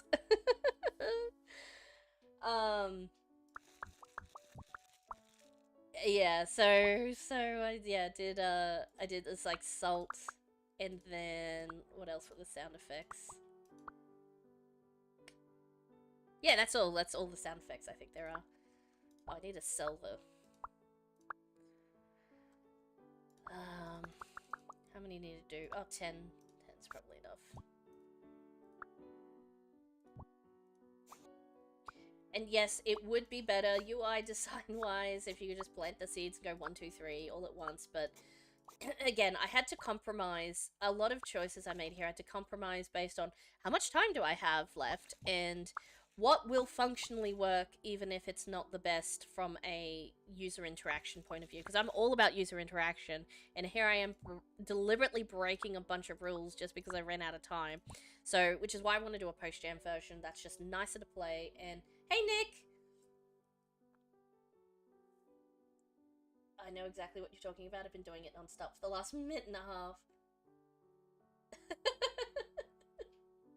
What is the app that shows you watching your computer by their file size? That would be... Oh, it's not Windowstat anymore. Where do we go? Space Sniffer. What? I can't remember what I put on your computer, Ping. Oh, no, what I recommended you put on your computer. I think it's WizTree. I think WizTree is one of the newer ones. I think Windowstat is an old one, as is Space Sniffer. I think WizTree is the latest one that I have recommended to people. Oh, what you? Oh, sorry, Nick. I think stream's like 30 to 40 seconds behind for me. That's just upload speed. Broke into your house and installed stuff. Yeah, definitely. I would do that too, just to like make it easier for you. You get my tech support whether you like it or not. The mystery is what we called the old oak about the back that our puppy took a liking to. Nick here also does games development as well. Works in GDevelop and is an amazing pixel artist. So, one of my very best of friends, and yeah, you'll see him hanging out in the Naps and Num server as well. But yeah, if you're looking for cool people to collab with, especially seeing as if I'm running my own jam, I won't be able to participate in my own jam. So, actually, no, I was pointing this way. I should have been pointing that way to where chat is. Up here? Chat is here, guys. Nick, I told you about this. I'm thinking about running a jam. It's probably going to be later in the year. Did I not tell? Look, I'm sorry. I've been telling lots of people about my idea, but like maybe I forgot who I told on my checklist. All the tips for sailing on Linux. Well, I try. Thank you, Mr. Glazebot.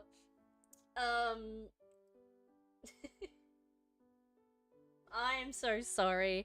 Sometimes when I'm like just in and there's a bunch of people in the Naps and Noms VC, and I just think that I've also told you because I thought you were there at one point.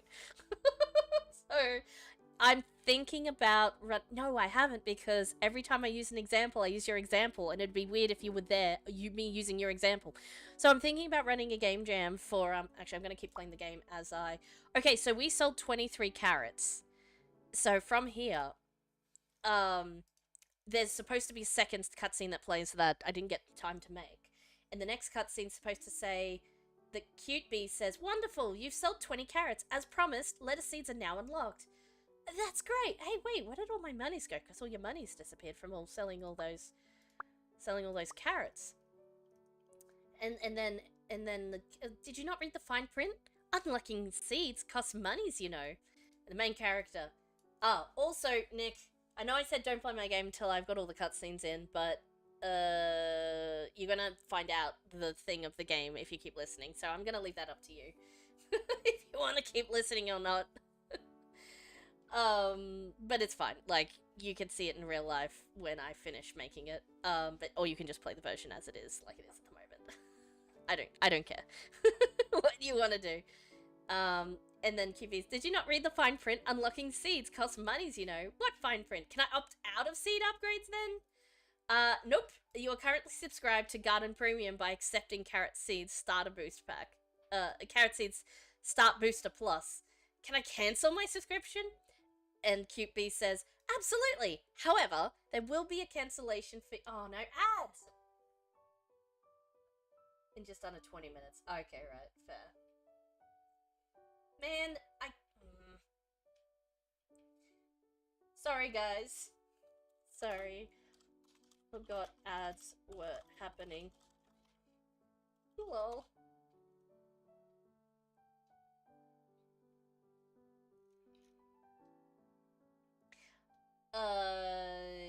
Yeah. No life. Yes. Oh, sorry. So I'll type in chat. Oops. So, yeah. Not for me. Oh, Coding Battle, you're still here? Oh, of course, because you're Prime subscribed. So, I will tell you. So, yeah, Nick's not here, so we can hear it. No spoilers. I'll talk about the game jam in a second that I'm thinking of doing, but I'll heck yeah. Absolutely. There will be a cancellation fee equivalent to the cost of the subscription. Never mind it then. Why are you doing this to me? Dobie. Didn't I tell you? I'm Adobe. We love to make that money, honey. Main character says, Adobe. Figures. And that's the second cutscene. I was so cut that I couldn't get it in time. Crime 101 in cinemas. What?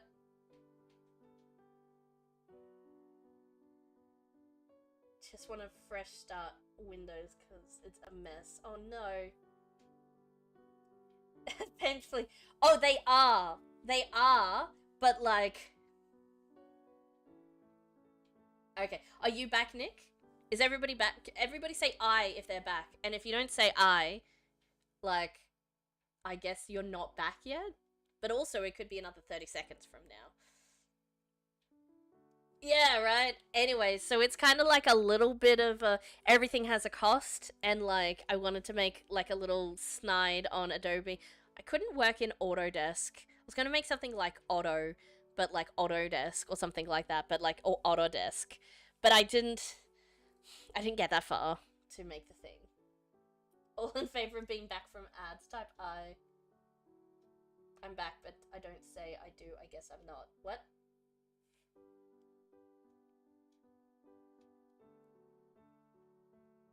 Just filling you on my Povo non-Povo Pro subscription. I. Okay, Dick. Awesome.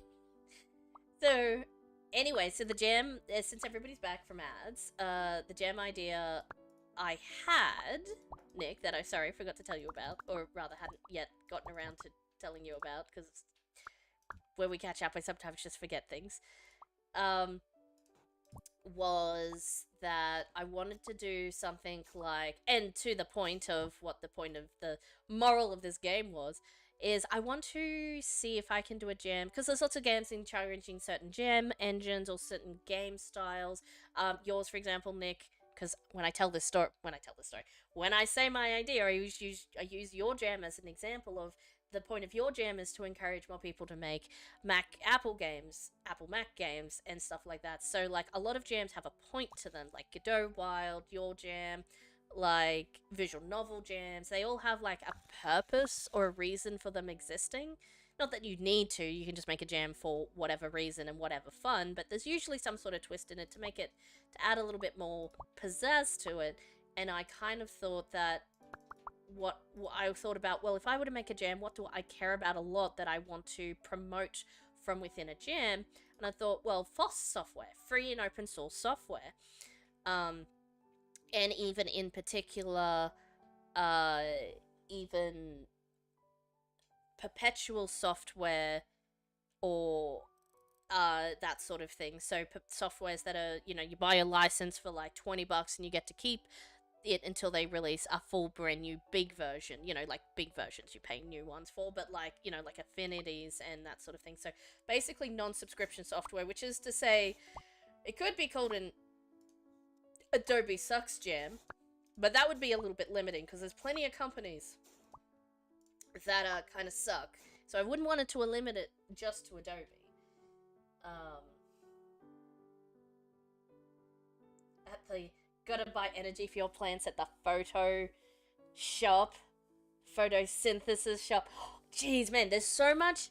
I know there's so much cool stuff I could have put in here in reference to that, but I only had time to make, well, basically this. But like there was so many other like funny things that I could have included that drove the point home, but well, I didn't because I didn't. But and all of this stuff. So that's actually really clever though.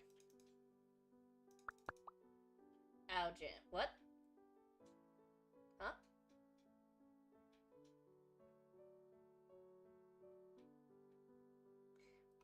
I don't understand. So anyways, in the point of the jam would be basically to encourage free and open source softwares um or perpetual license softwares that don't cost an arm and a leg and stuff like that. So basically, I'm not sure exactly how I'll write the rules on paper, but I want to encourage that sort of thing, so I'll try and write some rules that sort of fit within that vibe, basically, is what I'm looking at. Communism joke. Sorry, that one went way over my head, apparently. I'm in streamer mode, so I don't have my brain turned on. Yeah, so that is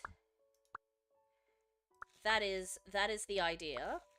And then I'm gonna incorporate all of the good, I've done a lot of jams. I've seen a lot of jams. I've participated in a lot of jams, and I don't necessarily think I'm the be-all and end-all expert on jams, but I like to think that I know quite a bit about what makes a good jam and all of the things, and yeah, that's the idea. Now, we have tomatoes unlocked. So, one moment. When we unlock tomatoes, the next cutscene, what is it about streaming that lowers IQ by at least 80 points? You're brain dead when you stream. Yeah, it's really hard. It's because you have to divide your attention. It's almost like you're doing it on a stage, even though you're not seeing the other people. Like, it's kind of a bit. It's a variation of, like, not stage fright, but more like you have to. Your brain is constantly dedicated to entertaining an audience, even if you're not trying to be like that, if that makes sense. You're just there and chilling, but like your brain is constantly thinking about it, so it portion of your processing power is being used by something that is much larger than just chatting with friends, which is a different thing. So you might think it's the same skill, but your actually processing power in your brain is being used up far more by that process than you first might think. Promoting open source software is where it's at. Thank you, Glazebot. Can't wait to see how it comes together. More software and stuff that isn't. Yeah, exactly. So good software's got to catch them all. Exactly. That's what I want. I want to expose people to good software. At least software that is good right now. Like back in the day, before Unity did a bunch of dodgy junk, I would have been suggesting Unity, but right now I'll be suggesting Godot as engines and stuff like that. And Sprite is great because it's free technically if you build it yourself, which on Linux is super duper easy. Windows it has a little bit more crunch to it, and you know, like, and even if you don't want to do the build yourself, you can use Sprite just by and there's lots of really good free ones as well. Nick, I can't remember the name of the one you use, Piskel. That one's really good as well. I want to tell people about the fact that it's basically going to be broke dev jam because I want to tell people about stuff they can do even if they don't have a bunch of money to pay for licenses and subscriptions. And also to support free and open source where, you know, the corporation's not going to change your working platform at a moment's notice in specific. Like, there'll be some that'll allow that are, you know, something like Canva and Affinity, which, you know, before would have been way in line with the values, and now because they've been bought by Canva and they have a subscription option, but it's totally free and you do not at all have to use a subscription to use their product, and it's completely free for all of the, like, the only thing you would have to pay for extra, like with DaVinci Resolve, like DaVinci Resolve, the only thing behind that paid paywall is stuff that you wouldn't use as a regular user regardless anyway. In the same way that on the Canva version of Affinity, it's only the AI stuff that nobody ever actually wants because it's garbage and stupid and not good. But as in the generative art things specifically. So what it does is it allows you to generate images from within Affinity. So nobody wants that in their art program, so you don't have to pay for it. But because it actually does offer it, I'm kind of split on.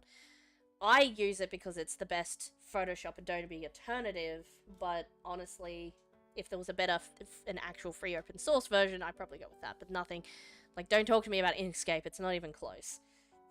Piscal, yeah, that's also. Unity stats to feed out of the jaws of victory, that's exactly right. Godot and Sprite are solid picks.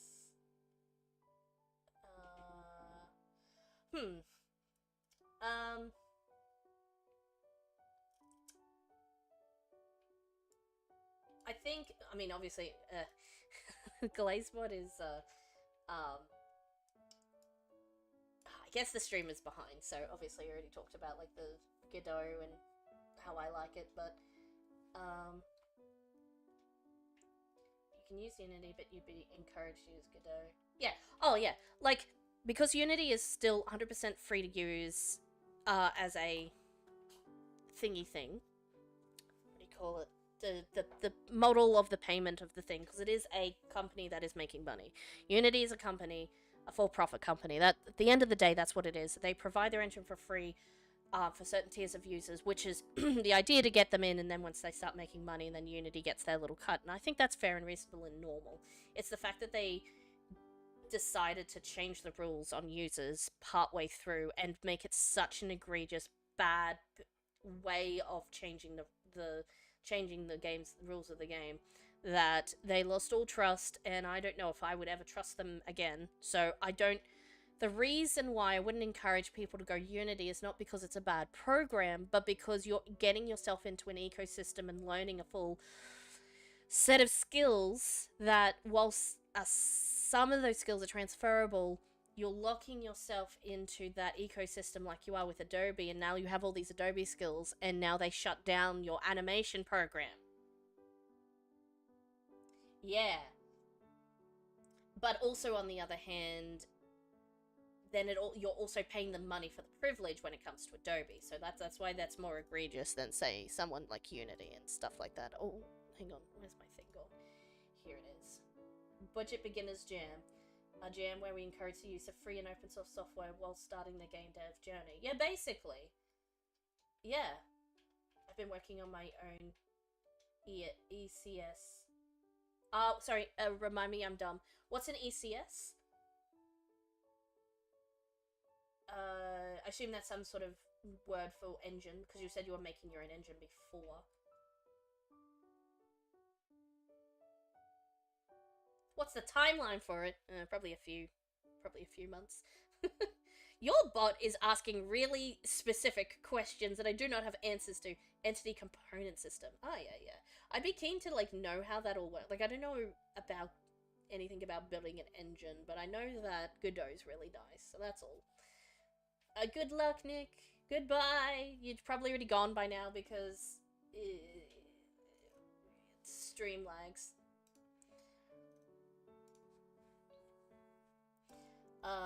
Anyways, enough about the jam. So that's the jam idea. I want to try and encourage FOSS softwares.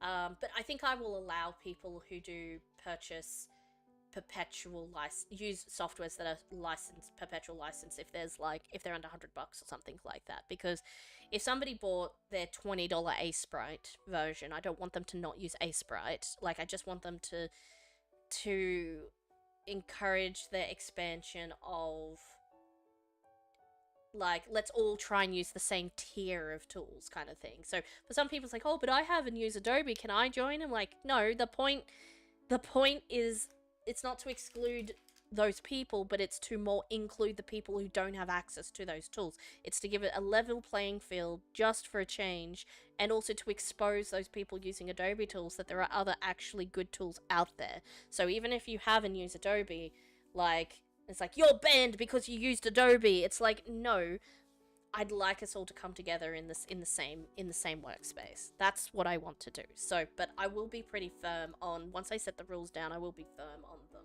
I might actually request, like OINK Jam did, before the jam starts, so that there isn't little kerfuffles. But, like, from the start, I'll probably request that either use a version control like GitHub, and I'll do a full explainer video exactly how to do it step by step, because I was planning to do that anyway. I was going to make a GitHub, how to do GitHub, because I think more people who do jams do not know how version control works. Like, you don't have to use GitHub specifically, but use some sort of version control, or you'll have lots of tiers. There's an open source version of everything Adobe has to offer. There absolutely is. Whether or not people think it's feature matched one for one is a different question, but I'll be suggesting the ones that are the closest in feature match, as well as ones that are maybe not perfect in feature match. What I'll do is I'll give a variety of options and make a full list, so people don't have to go hunting for these things. I will have them front and center, but that's not to say you must only use these tools. I'm saying these are the kinds of tools, these are the ones that I like and recommend, but if you have a tool that fits in this category and you want to use it, go ahead, and please let me know so I can add it to the list. So that's probably what I'd say to people in terms of the rules. So, yeah. But yeah, absolutely correct. Like, people like, but what about materials? What about Adobe Substance? And, like, yes, even Adobe Substance. Material Maker is making great strides. Material Maker by Roidzilla, which I've been following for some time now, is... Hang on. Roidzilla. Sorry, Rodzilla. My bad. Not Roids. They're not roided up. Here we go, Material Maker. Is making leaps and bounds in the worlds of PBR, procedurally... Hang on. PBR, yeah. Procedurally materials. Doing such cool and amazing things. and it's not quite one-for-one feature match to Substance and Substance Painter and all those various Adobe ones, but they're, boy howdy are they marching onwards towards that. And it's such an exciting journey to like follow, and it's being built in Godot, so I might be a little bit biased, but you know, really fantastic, fantastic, fantastic. Amazing work being done by these guys, and also the contributors. So not just Rodzilla, but also all the contributors who are working on this. So fast for life forever. Yeah, there's so many things like Photoshop. There's actually lots of Photoshop replacements. I had a harder time finding Inkscape. Inkscape sucks. I'm sorry, it does. There are plenty of good Photoshop replacements now. And that's the majority of things people use. I use an Illustrator-based style for like mostly doing logos and illustrations and art, graphic art TM specifically. So that is a lot of what I do. So I need certain features that a lot of other people aren't looking for. But yeah, lots, and like Crider, that's a fantastic one if you want to do like amazing painting stuff and all this sort of things. There's so many different things you can use. So yeah, physics-based materials, exactly. There's they are making leaps and bounds on all of the things. So that's definitely, I'm definitely going to include that in there as well. Blender, obviously, the big obvious one, for 3D. Like, that's just a no-brainer at this point. Forget being just the fact that they're free and open source and amazing and listen to the community and put things in and make amazing stuff and are just cool, funny people as well, because I watch, well, the people in the Blender Studio, which is the creative arm of, like, Blender, their YouTube channel and stuff like that, and they have little shorts and videos and things of, like, what they're doing and doing stuff. It's such good vibes with Blender, just overall, so not only that, but more and more people are learning Blender, and like just, I hope that it becomes at least the alternative and not, because industry standards are a thing, which neatly brings me back to Cutscene 3, which we're now up to with Tomatoes. Tomatoes are now unlocked in the shop. Holy mother of carrots, that was a lot of monies. Can I just start over in another garden? Talking about switching software. It's all an analogy, guys. I wouldn't recommend it. You see, I also own the plot of land, and everything you've been buying and planting is only compatible with this type of land. Proprietary file types. Also, you'd have to relearn all the garden skills from scratch again. Not necessarily true, but exaggerating. And buy new tools as well. Also, our garden setups are industry standard. Sounds like a lot of effort. Exactly. Better stick with what you know. That's the end of Cutscene 3. Which is where we're up to. So imagine this story played out properly in the way I intended originally, which would have been nice. But you know, I just ran out of time. I just ran out of time. It's so bad we can get stuck with certain tools. This is exactly right, Mr. Butterbot. Blender is dope. I used to use 3ds Max and pirated it for years, but I've switched to Blender for the last 2 or so years. Fantastic, fantastic. I love to hear it. I love to hear it. That's so awesome. Also, if you're wondering why this one is labeled and these ones are not labeled, I would also like to know the answer to this question.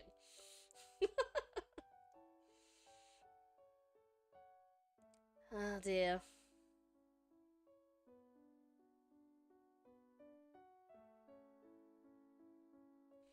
Tomatoes are nearly grown. So the tomatoes are about a 60-second grow time. So carrots were 10, lettuces were 30, tomatoes are 60, and then the last one. It takes a while to get tomatoes done, though, to be fair.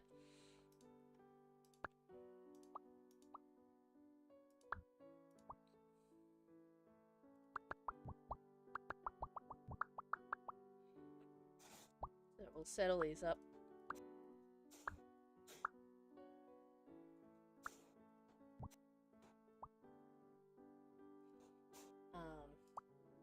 If Rusty gets annoying, I'll boot him.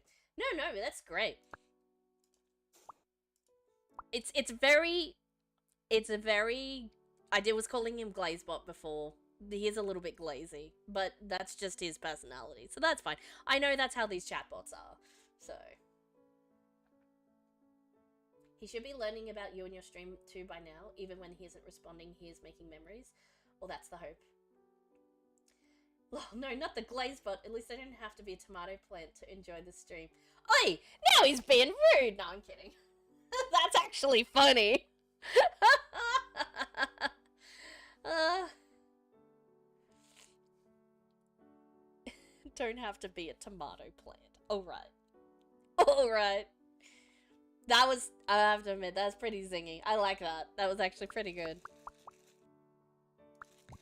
But yeah, chatbots do tend to have a type personality, some kind of type.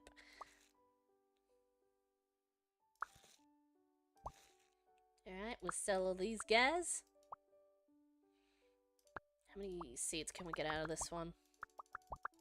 Another 24 seeds.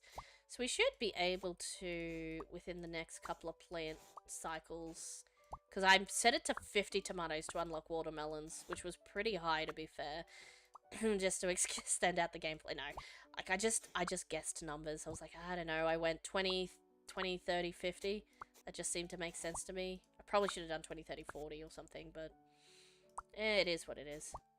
Oh, don't need to have that open, actually. And yeah, the UI and the placement and things are not perfect, super great, but as I said, it is what it is. Yeah, so I think I've given up on playing jam entries. To be fair, I played and rated a bunch on the other streams and also did a few off stream yesterday, so I have rated quite a number of entries now. There were 75 entries. I thought originally when there was like 100 or so people joined, right, but just before the jam started, 100, 200 or so. And then they just kept climbing, ended up being 350 people joining the jam. And then I was like, oh, okay, so there might be 30 to maybe 50 entries. 75 entries, actually. And I don't know if any of those ones were disqualified because there's always bots that get in and go submit spam entries and stuff. So I don't know how many of those ones were weeded out afterwards, but 75 entries, that is an incredibly high submission rate. And when I say for a jam of this size, like for an inaugural jam, so for a very first jam, albeit backed by cool people like the Hack Foundation and stuff, from what I understand. And so incredible turnout and incredible finish ratio as well, which I thought was fantastic.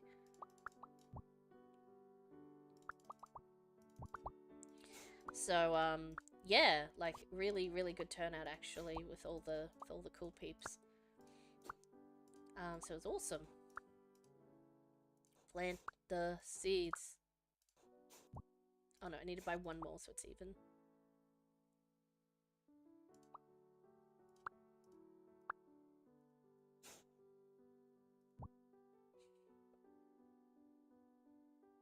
It's not impossible, but I will say that I agree that some of the level design a level designer did for Dine and Leave, I maybe disagreed with the difficulty of some of those ones because there is a way to do it. It's just when you're told, you're like, oh, I think I could get it, and then it takes you a couple of tries and then you've got it. But like, boy, howdy, is it almost impossible to figure out just from trial and error?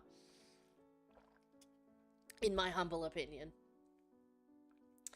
It is possible, but I'd have to look at it to remember to tell you what the answer is. Bad at platform. You do have to be also somehow good at platformers to, like, to get it. It's hard. I will say that you are not wrong to struggle. You're not dumb. It's just, it's difficult. So now we sell 50 tomatoes. And now we have watermelon seeds unlocked. And the last cutscene is meant to read, hey, that's another seed unlocked for you. Enjoy the watermelons. Main character glaring. I will be rid of you. One day. Dobie. Ah, yeah. That's also the last seed unlock, unless you buy Gardener Pro expansion. That's it. I'm calling Affinity and seeing if they can help me out of this mess. But first, I guess I need to keep making monies here for now. And that's the last cutscene. And that's the end of the game. That's the whole dang. That's the whole dang experience. I guess I'll show you what watermelons look like when they cook. I mean, grow, not cook. It's decidedly not cooking. I did have an idea to have like a hunger meter, and you had to like sometimes eat your vegetables and sell, and make salad so you could keep going. If you're designing for yourself, you might forget how tough it actually is for others. I do agree that does happen a lot of times. So that's why playtesting, when you've got your first functional version for people to playtest, thank you, Bitsy, for playtesting my game and checking the things that were broken when you actually played it all the way through and not just testing. Does planning work? Yes. Does harvesting work? Yes. Does buying work? Yes. Does selling work? Yes. And actually testing the numbers that I inputted, because I took too much money off the player initially when the seed upgrades happened and you couldn't actually proceed, so it was kind of like hard locked the game to continue. You might say soft lock, but honestly I don't think there was any way out of that situation. Maybe that is soft lock. I don't know. Anyways, so yeah, you can see the little stages of the watermelon as it grows. Yeah, when you're in your own design bubble, because you're like, oh, I know what the answer is, so I just have to make it not quite easy enough to do the thing, because a good level design and good puzzle design also is like, it needs to be difficult for the player until they suddenly have an aha moment, or at least this is what you're trying to design for, have an aha moment where the player goes, wait, if I can do this way, then all I need to do is figure out the specific thing to do this, and okay, almost got it. One more try and done. So like, that is good game design, but if it is very difficult, I don't know, like, it can be difficult, but like, if it's a struggle and it's level 3, there's also something to be said for like the up and down of the progression of levels within the overarching experience as well. So you can have that level in there that's really difficult, but it needs to be towards the end, and sometimes you don't know how difficult the level actually is until you've designed it, and you sometimes just need to shuffle them around. Softlock is game, not crash, but you can't progress. Okay, so it is softlock. So yeah, you were getting softlocked when you were playtesting. No, Nick didn't. He had TAFE and stuff and other things going on, so he didn't have time to finish his game to submit it, which is fine. Like, real life takes precedence over game jams, generally speaking. Most people don't do this for a living, and that's perfectly understandable, so. Yeah. Anyways, so that's the full game. Those are watermelons, and that's my life story, apparently. That's just what happens sometimes in this game of life.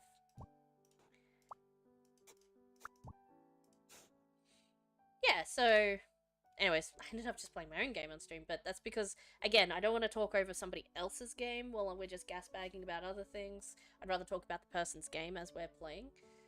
But yeah.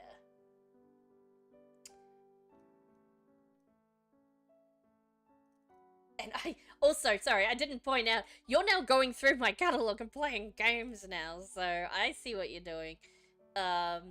I collab with various people on various projects to varying degrees of polish, so please excuse the wildly different everythings. But for the most part, as for the ideas for the games, I think majority of these ones I did do the initial designs, or helped with the initial designs for, in terms of what does the gameplay look like. The ones where we collab, so like these ones here, but when it's me and Shane, so when you see like Sewer Shift, for example, when you see it's like, oh, it doesn't show all of the creator people's, oh yeah, it does. So if you see like this, usually it's Shane doing the coding and me doing the visuals and the music, and usually the design, like the idea and the design, game design kind of stuff. So that's usually how we usually divvy up our roles and stuff like that. So yeah.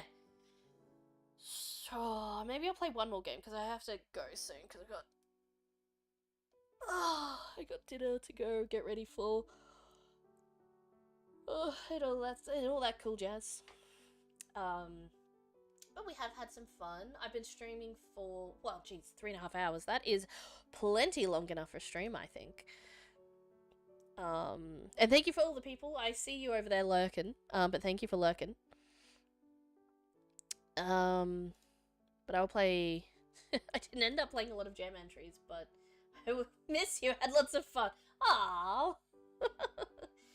We can definitely catch up later. Like, I'm generally around weekends now. I might not be as around as much during the week because I got a new job yesterday. I started a new it's part-time, but I'm working every day part-time, so like just under 30 hours. So it's basically full-time, but I start later, essentially. But I'm getting full-time type pay for the kind of position I'm in, so it's actually pretty nice. Gotta love these streams. But dinner calls. Any idea what we game might? Actually, actually, Mr. Rusty Butterbot. That is a good question. Bitsy, it's a Valentine's Day today, so did we want to take a break for the social holiday? I know it's not a public holiday, but did we want to take a break tonight, or did we want to do a dating sim just for the lols? Actually, kind of keen if we do like a visual novel dating sim. Like I've got Honey Pop, or I've got so many. Like some sort of love game. What do we think to just to do something random? Yeah, yeah. Mr. Rusty Butt is about to eat dinner, I guess. Well, I did mention that I need to get ready to go to dinner, so it's probably what he's picking up on. It's not a holiday. Well, I mean, it's just another day, really, to me. Like, I don't necessarily need. Oh, hookah haze. We could do more hookah haze. I would love to do that. Like, that's a dating sim, right? If Bitsy is still here. Uh, yeah. Well, Pancake, you're here. Look, if you guys decide on what we're doing, and post it in the admin chat, that'd be cool, and I'll just make sure I'm ready to go. By the time I get back from dinner, because I'll usually have to like walk in the door, like switch on the screen and turn on my camera and start stream. That's pretty much what I have to do in terms of time that I have. But you just let me know and I can make sure it's ready to go before I go.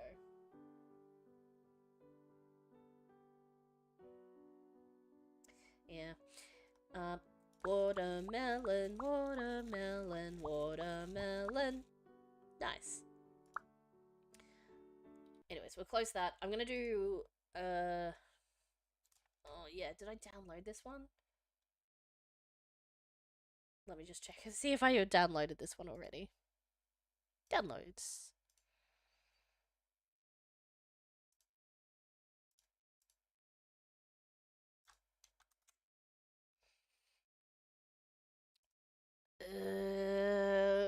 Where did it go?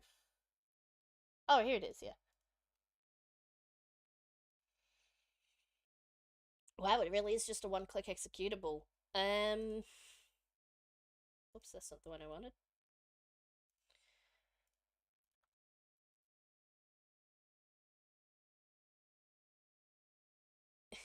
We're gonna find out if this works. What's it?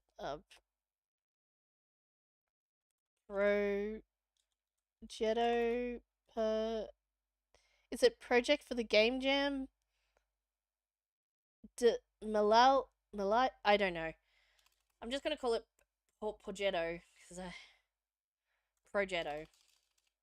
I assume that says something like project export or something. I have no idea. Maybe it means pig. I don't know.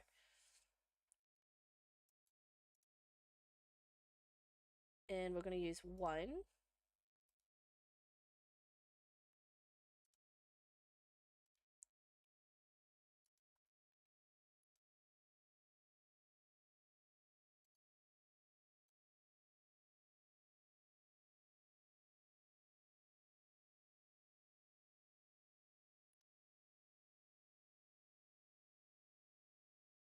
Come on. I don't know why this takes so long.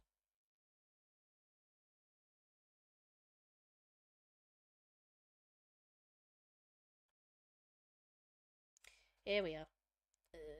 Progetto. P.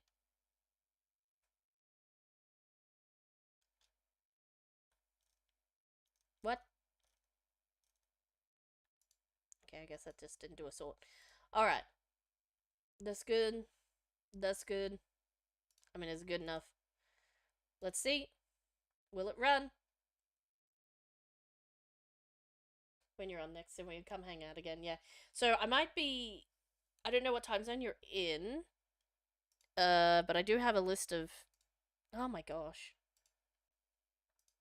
Get out of here. I do have a list of times at world clocks here. So if it's like 10 o'clock for you at the moment, it's probably going to be in like 4 hours. So you'll probably be asleep by then. But if I do daytime streams, then you can hang out. It is 1:20 a.m. right now, so you are somewhere on the East Coast. Now I've worked that out. Um, it is 4 o'clock in the afternoon. 4:20. It's 4:20 for me right now. Nice. Oh dear. I don't know if I hit stop or start. Okay.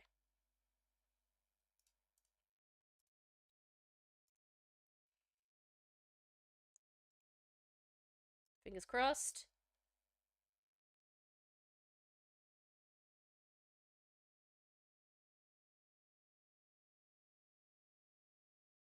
'Do I need the pack file as well?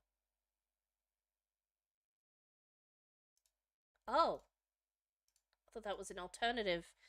Again, my guy, please, please, just make it simple to run. Now what, like, it's not just the fact that it's a downloadable game, because plenty of the downloadable games have lots of votes on them. It's the fact that you make it almost impossible to run. And it's a Godot game, you could have just done a web build. Come on, come on, come on. Okay, we got it to run though, because I persevere, if nothing else. What? I didn't read the instructions. Hold on. None here.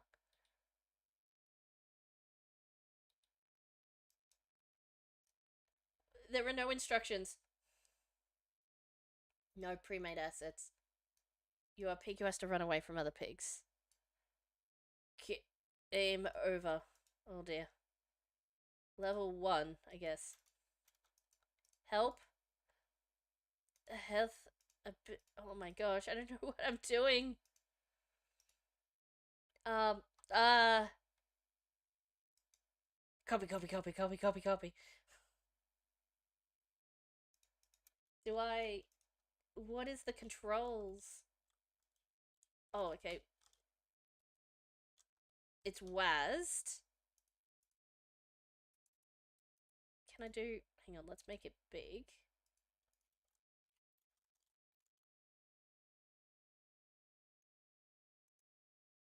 I don't understand. I can't seem to click on.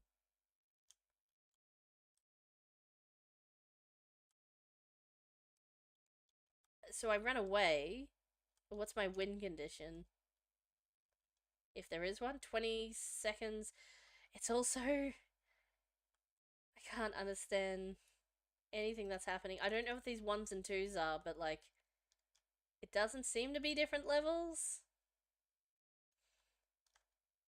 I win if I stay alive for 20 seconds, I think.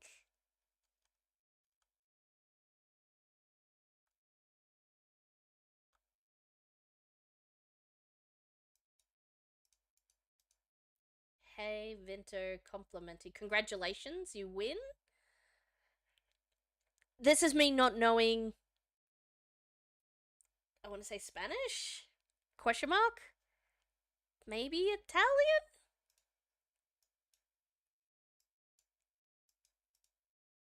I can only click on certain numbers. I really. Do I hang out here? Something about the red area, maybe. Or that's just the other pig that's gonna eventually eat me.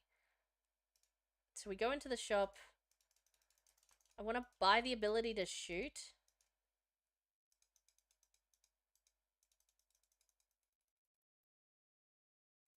really don't know what I'm doing. Uh, I'm sorry, my guy. It's okay. Yeah, I don't know what's happening here. Kind of got the gist, but I need level 2x and you can't buy anything. Yeah, I kind of agree with that comment. So we might just put this over here. I really did try. I really did try, but like, if you don't speak English or English is not your first language, see if you can try and get like just put it into Google Translate and just like translate it. Like mostly, especially when the jam pages are written in English and that's the thing. I'm not saying everybody has to speak English, but like when you're in an internet type environment and the majority of people are working in English, like this jam is obviously indicating. Like there are other jams in other languages for sure, and that's absolutely fine. But if you're participating in an English speaking jam, just like shove your words and dialogue and maybe have two builds, like one with English, one with not English. Again, I'm just saying not English because I don't actually know what language that one is. I'm guessing Spanish of some description. Um, Sorry, but I don't speak it. Uh, that's not American. Well, I'm not saying it has to be like 100% every game has to be fully catered to whatever, but on the one hand, if there was text even written in, I'm going to say Spanish for the sake of it, say there was instructions in the description written in Spanish, I would go to the effort of copy and pasting that into Google Translate, translating it and go, oh, that's what I need to do. But also, you can build a game entirely without any words whatsoever and still communicate the game and the game across just by using either UI, pictograms, even if you can use your words for whatever it is, like shop and that menu and stuff like that. Some words are the same across, so I did recognize some of those words. But also, there's no instructions, but also the game itself is confusing. So, even if all of those words were in English and I did understand all of them, I don't know what's going on, and I'm not sure if it's like 100% finished as well. So, what is there is confusing, and if there's more to it, then you could get around some of those roadblocks that you have if you do not speak any English whatsoever. Type it out and what it's supposed to do, and like, sorry, the thing doesn't work, and the whatever, and you can explain about your game and what it is and what you're trying to present, and then shove that into the translate and just paste it into the description of the game. But like, there's nothing in the description of the game. There's barely anything in the in the in the well, that's just about the theme and the assets, but some people write some bits in there as well. But like, just put it in the description of the game or in as a comment in the pinned comment or something like that. Like, there are ways to get around not speaking English in a jam. Like, there are plenty of amazing games that have not a single word of English in them, or rather, they're no native English speakers or second language English speakers, and they still make a fantastic experience just by not relying on language to convey concepts and principles and stuff like that. You can do that. You just have to do the extra work of making it translate across, and it is hard to do, but it can be done. So I'm not saying it has to be in English, but you also can't just dump something on the player and just both not have it in a language they understand, but also not have it in a visual language that makes as much sense. So, yeah, and like, I'm saying, what I guess what I'm saying is it's fine for a game not to be English first, especially in an indie jam like this, but make some concessions and understand the fact that if you know the majority of people who are playing your game will be speaking English, make some considerations for that, or make considerations for the fact that you don't have to use language at all, not written language. You don't have to use written language to make a game. Um, or use your written language to explain your game a little bit, because I had no idea what I was supposed to be doing and I don't know what parts I was meant to be reviewing. So I might not review that one, honestly, because I don't think I could fairly give it a review because I don't understand what's happening. Um, but it's unfortunate that uh you know like maybe they were like, oh, I only had like for example, there's another game that was fairly bare bones, but they said, look, I only had like the last day and a half. They had 36 hours to like like they only had that amount of time in the, like, yeah, the jam ran for 2 weeks, but some people don't have as much time, so it's like, look, I still wanted to submit something because I really like the theme, and I made this in 2 days, and it was like super basic, but it was still good, and or rather it was still an experience, and they were able to explain in the thing, it's like, yeah, this and that, but like you can still fly the helicopter around and shoot the pigs and that sort of thing, and it was great. Like it was still a good experience, even though it wasn't a fully, as fleshed out as they might have liked it to be, and was fairly basic, but it was still a playable experience. Whereas this one, I don't think I can play it in order to rate it. So it's not a fully playable experience, really, unfortunately. Regardless of what language it's in, if there's a couple of problems with it, and then the third problem was that you have to download both, but I guess it tells you that when you go to click. Normally, when you download, you should download a zip. You should put in a zip file so that people can download the zip and extract it, and so they can run the executable with everything together. You shouldn't upload multiple files like that because, just like I did, I presumed when you have multiple files, they're for different reasons and purposes. Like you'll upload one file and it's the Linux version. You up one file, it's the Windows zip. Yeah, another file, it's the Apple build. Stuff like that.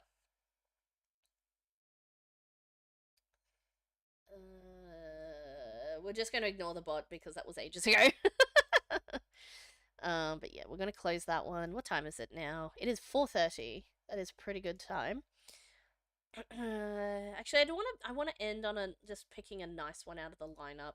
I know that probably means I'm just going to vote on ones that have lots of votes already, but like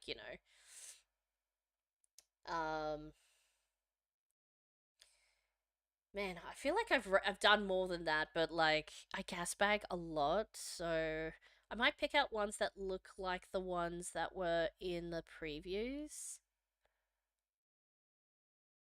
Um, that there was some people who were posting their screenshots as they went, and I wanted to play a few of those ones. I'm just trying to remember who they were and which one it was. Slaughterhouse Economics. Oh, that looks really fun too.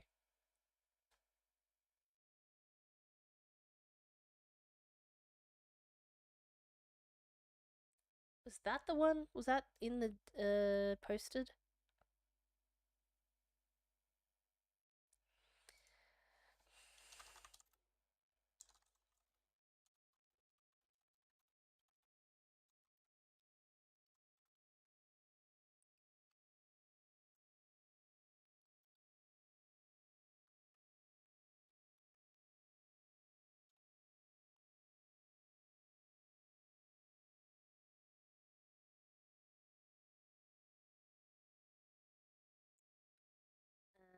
What else we got? So I'm just scrolling through the Discord to see if I can remember which ones I had earmarked.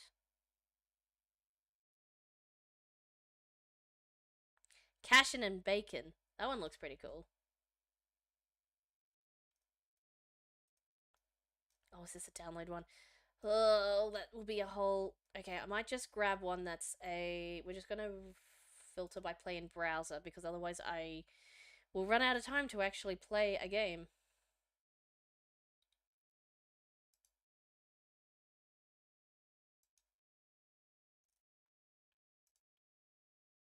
Themes were pigs and everything has a cost. Both the themes have like, yay, Godot! I'm just gonna have to say yay, Godot every time we see a Godot logo, so you know.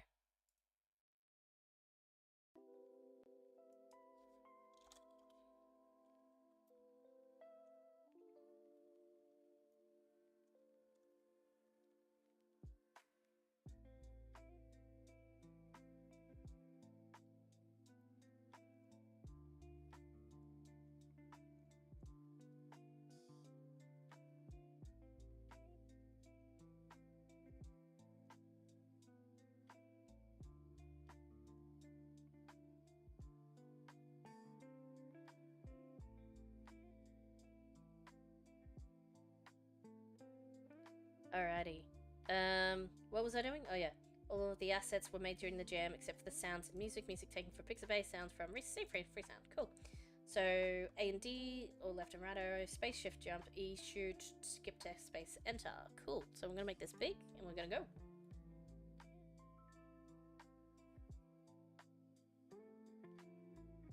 Yay, Godot. Love seeing how excited you are about the project. What's next on your list? Yeah. I mean that's how chatbots are though. Like they kinda gotta be vague.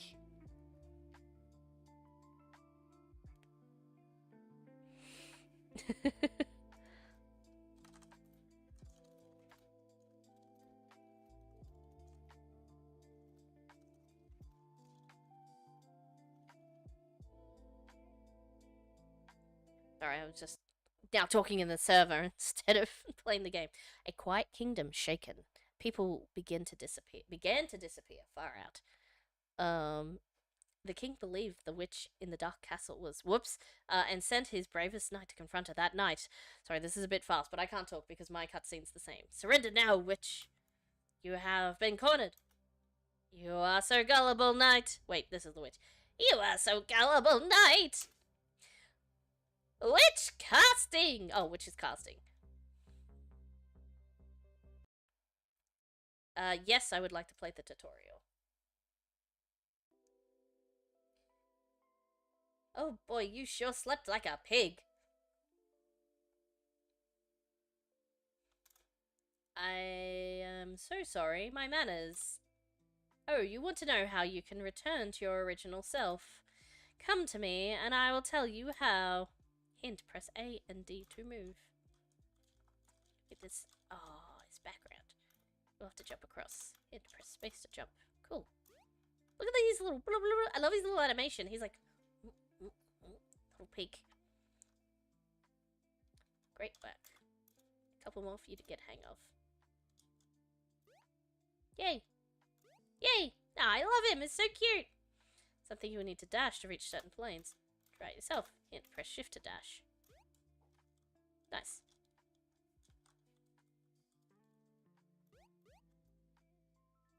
One jump and others tried jumping twice.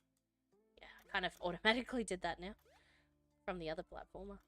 There's coins. Coins can increase your strength, but they come at the cost of your speed. Ooh, use them accordingly along your journey.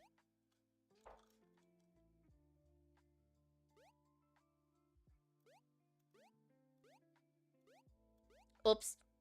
That's what they mean by speed, I guess. Can't jump as far. Whoops. Let me try that again.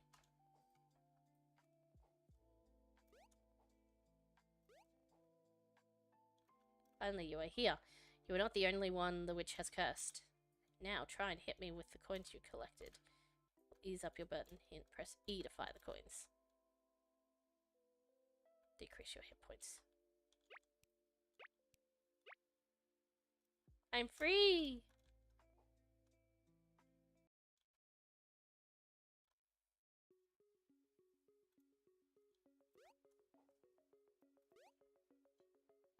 It's interesting to get weighed down by the coins as you go.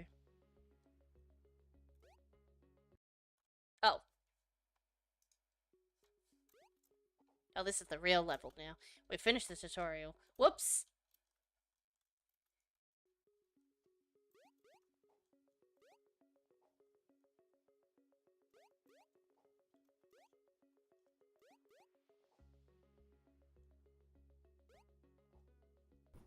Ow! I would like, I think, the ability to restart only using my keys, because I'm only using my left hand to do the things. Then I have to actually go and do mouse hand to, whoops, to actually click on restart. Otherwise, I'm not using the mouse at all. It'd be different if, like, the mouse was already integrated into the controls. I would probably have the ability to just press space or enter to do the restart, honestly. Just in terms of, like, fine-tuning that experience of dying and then coming back. But other than that, I forgot about the plant again by the time I got up there. But other than that, I love the art. Level design is really hard, but only because I'm getting used to the character. It's not impossible, I'm just bad.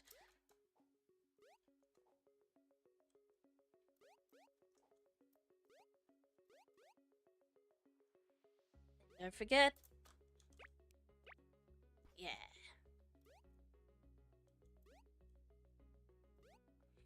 Um. Oh, bad rooster. No, I have to do this all again. Okay. It's a bit brutal. But, you know, it is a platform. It's got to be hard somewhere along the line.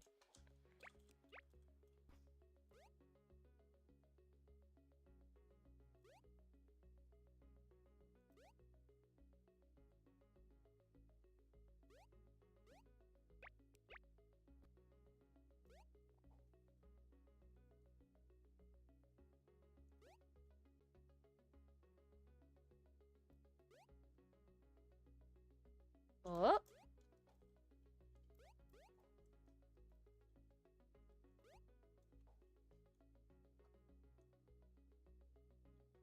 Leap of faith. Whoa! Duck. Goose, maybe. Oh, the way back to the start. I don't know if I'm cut out for platformers, if I'm being honest. Especially with not that there's no kind of checkpoint in between any of those major bits. Major bits? Whoops.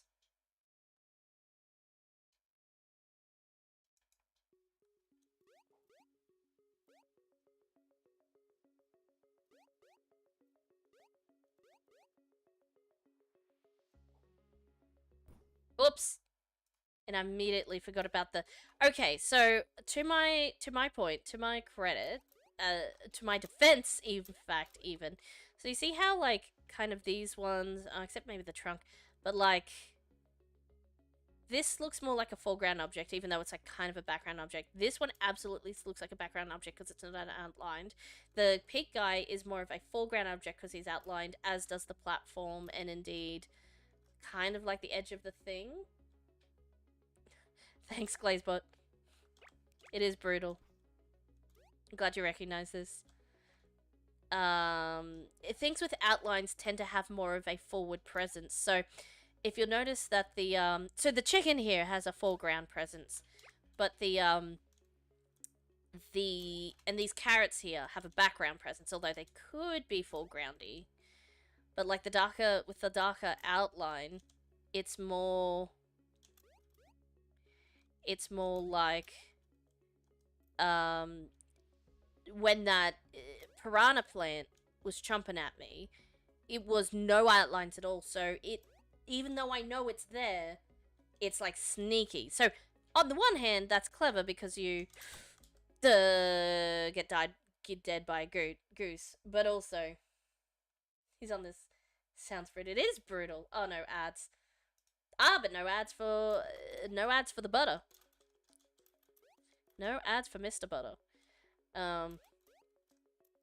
I do look, on the one hand, it's funny and clever that you hide it in a background element, but on the other hand, given that you also have no checkpoints, that's kind of sneaky. So if you want me to just be annoyed at it, then yes, good job. Like, congratulations, you set out what you did to do.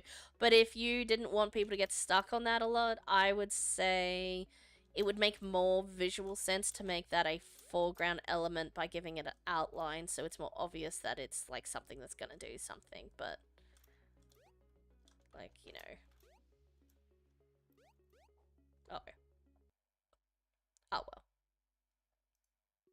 I was hoping to maybe land on the other side of the platform so that I could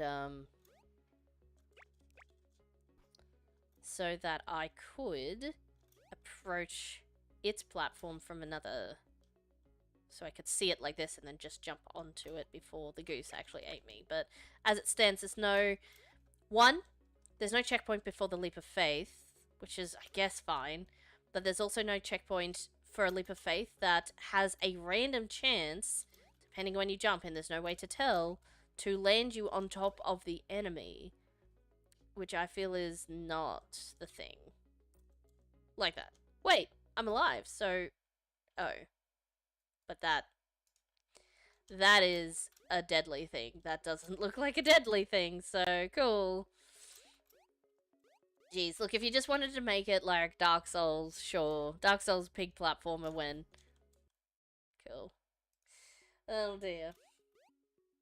It's one of those games where you can never really beat it first try, no matter how, even if you got to. Exactly. So, I don't know. If that's the kind of game you wanted to make, congratulations, you did it. But also, it does add to player frustration, which again, if that's your plan, again, I forget that the plan is there because he doesn't look like he's really there. Then good job, congratulations, you did this. But, oh my gosh. Again, I'm just nitpicking because it is actually, it's a pretty decent platformer and thing overall. Just give me some checkpoints, please. And then I don't care what you do. Then I don't have to, like, do the very start of the level over and over and over and over.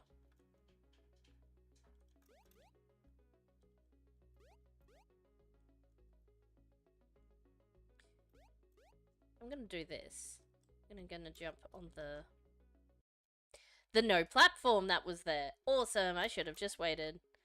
I've got an idea how I want to do this. Because if I go all the way to the other way, then it's no bueno. No bueno.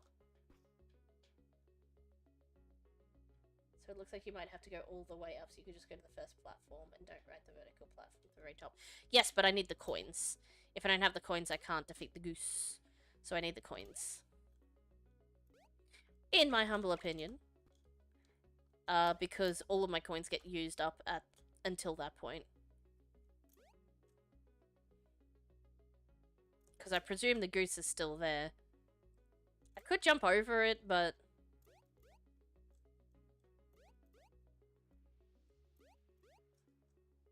Okay, here we are.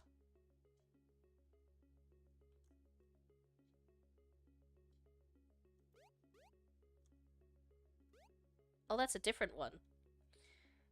It's a different hurt pile, which I should have learned was a hurt pile, like, earlier in the piece, but here we go.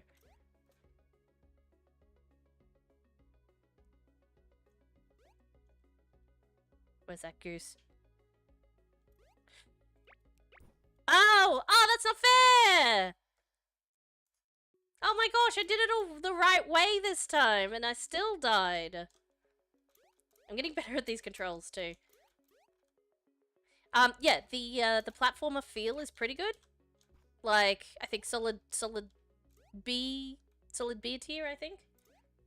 I'm assuming the goose takes 3 hits because I get given 3 coins. Up until this point, I haven't been given more coins than is exactly needed, or less coins than is exactly needed to... I should have thrown the coins...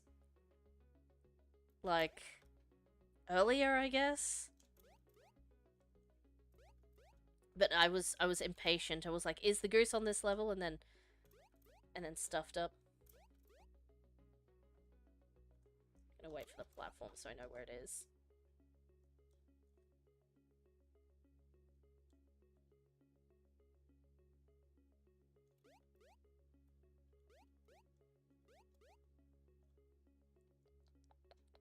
Whoop. Oh! Oh no. So, that's a bit rude to have me on a different level than the goose. Maybe I'm meant to jump over it. Like, I guess I don't have to kill the goose. I guess I don't have to kill anything. Oops. Except that. Actually, I'm gonna try. I'm gonna try...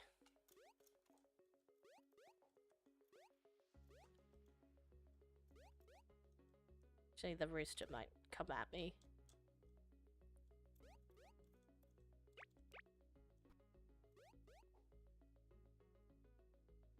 I'm just gonna try that, because that's actually a lot quicker way to get to where I'm going. And I'll wait for that to come back. Gonna have to jump him. Yeah. Yes, I'm definitely baiting the goose for coins. Oh my gosh. Oh, okay. Yeah, I can totally just jump him. Alright. I didn't have to use any coins anywhere at any point. On one hand, it could kill me. On the other hand, I'm assuming it's a bouncy mushroom. Yes.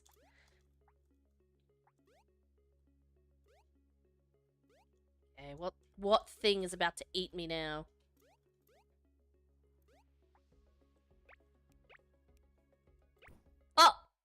No, don't tell me I'm done. Nah, I'm not going all the way back to the start. I assume we're all the way back at the start. Yes. Okay, that was fun. I think I got the gist of it. Mess with the hunk and you get the bunk. That is exactly right. This goose is on the loose. Yeah, I think I played enough to get the gist of that one. Oh, where's the when I click on it in the thing, it doesn't go to the entry for it. I need to do the rating. Um, fun, please, sir. May I have some checkpoints? Fun and tight platformer. But please, sir, may I have some checkpoints? The art is super. The art special. They said they didn't use any. They made everything except for the sounds, especially the pig. Uh, were super cute. Nicely done. I I figured I was struggling till I figured it was easier to bypass most of the coins and just jump over everything. Cool. Just gonna take the whole window with me because that's just easier actually.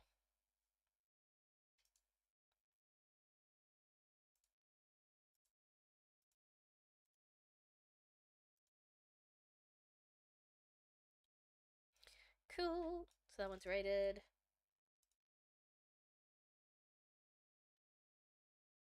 Yes. This is correct, Mr. Butterbot. Um Oh, okay. I think I'm done. I'm gonna. Who do we have here? Sound off if you have some preference on where you would like to be sent. Who's talking to me in here? What's happening?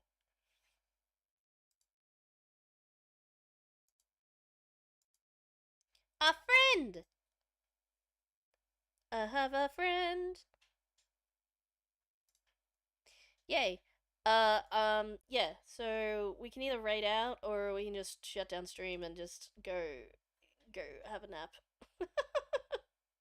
It has been, in fact, 4 hours. I've been streaming for, in fact, a long time. Um, So where would everybody like to go?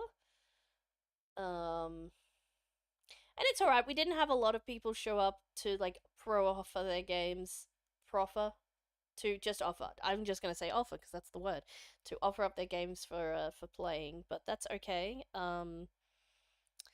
That is fine. I'll probably play some more on tomorrow, but it might not be on stream. So if I don't get your game, I'm really sorry. There were too many amazing people and too many amazing entries to play everything to rate it. I thought I could play every game because I thought there'd be like 20 entries, 30 entries, maybe like a little over 30.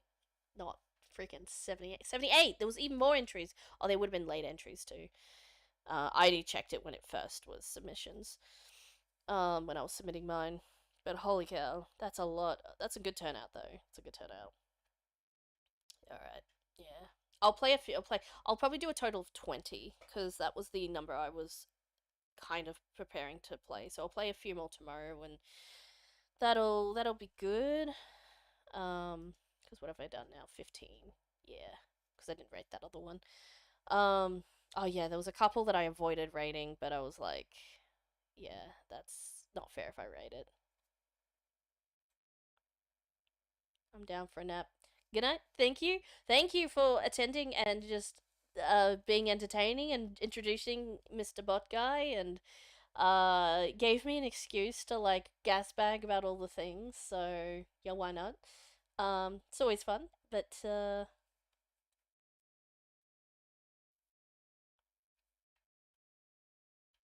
it's the plan for. There's no stream tomorrow, Mr. Butterbot. I'm going to play things tomorrow. I'm not going to stream. Well, that's alright. But yeah, you'll probably be sleeping when we do our together stream, but the VOD will be up in all the various places.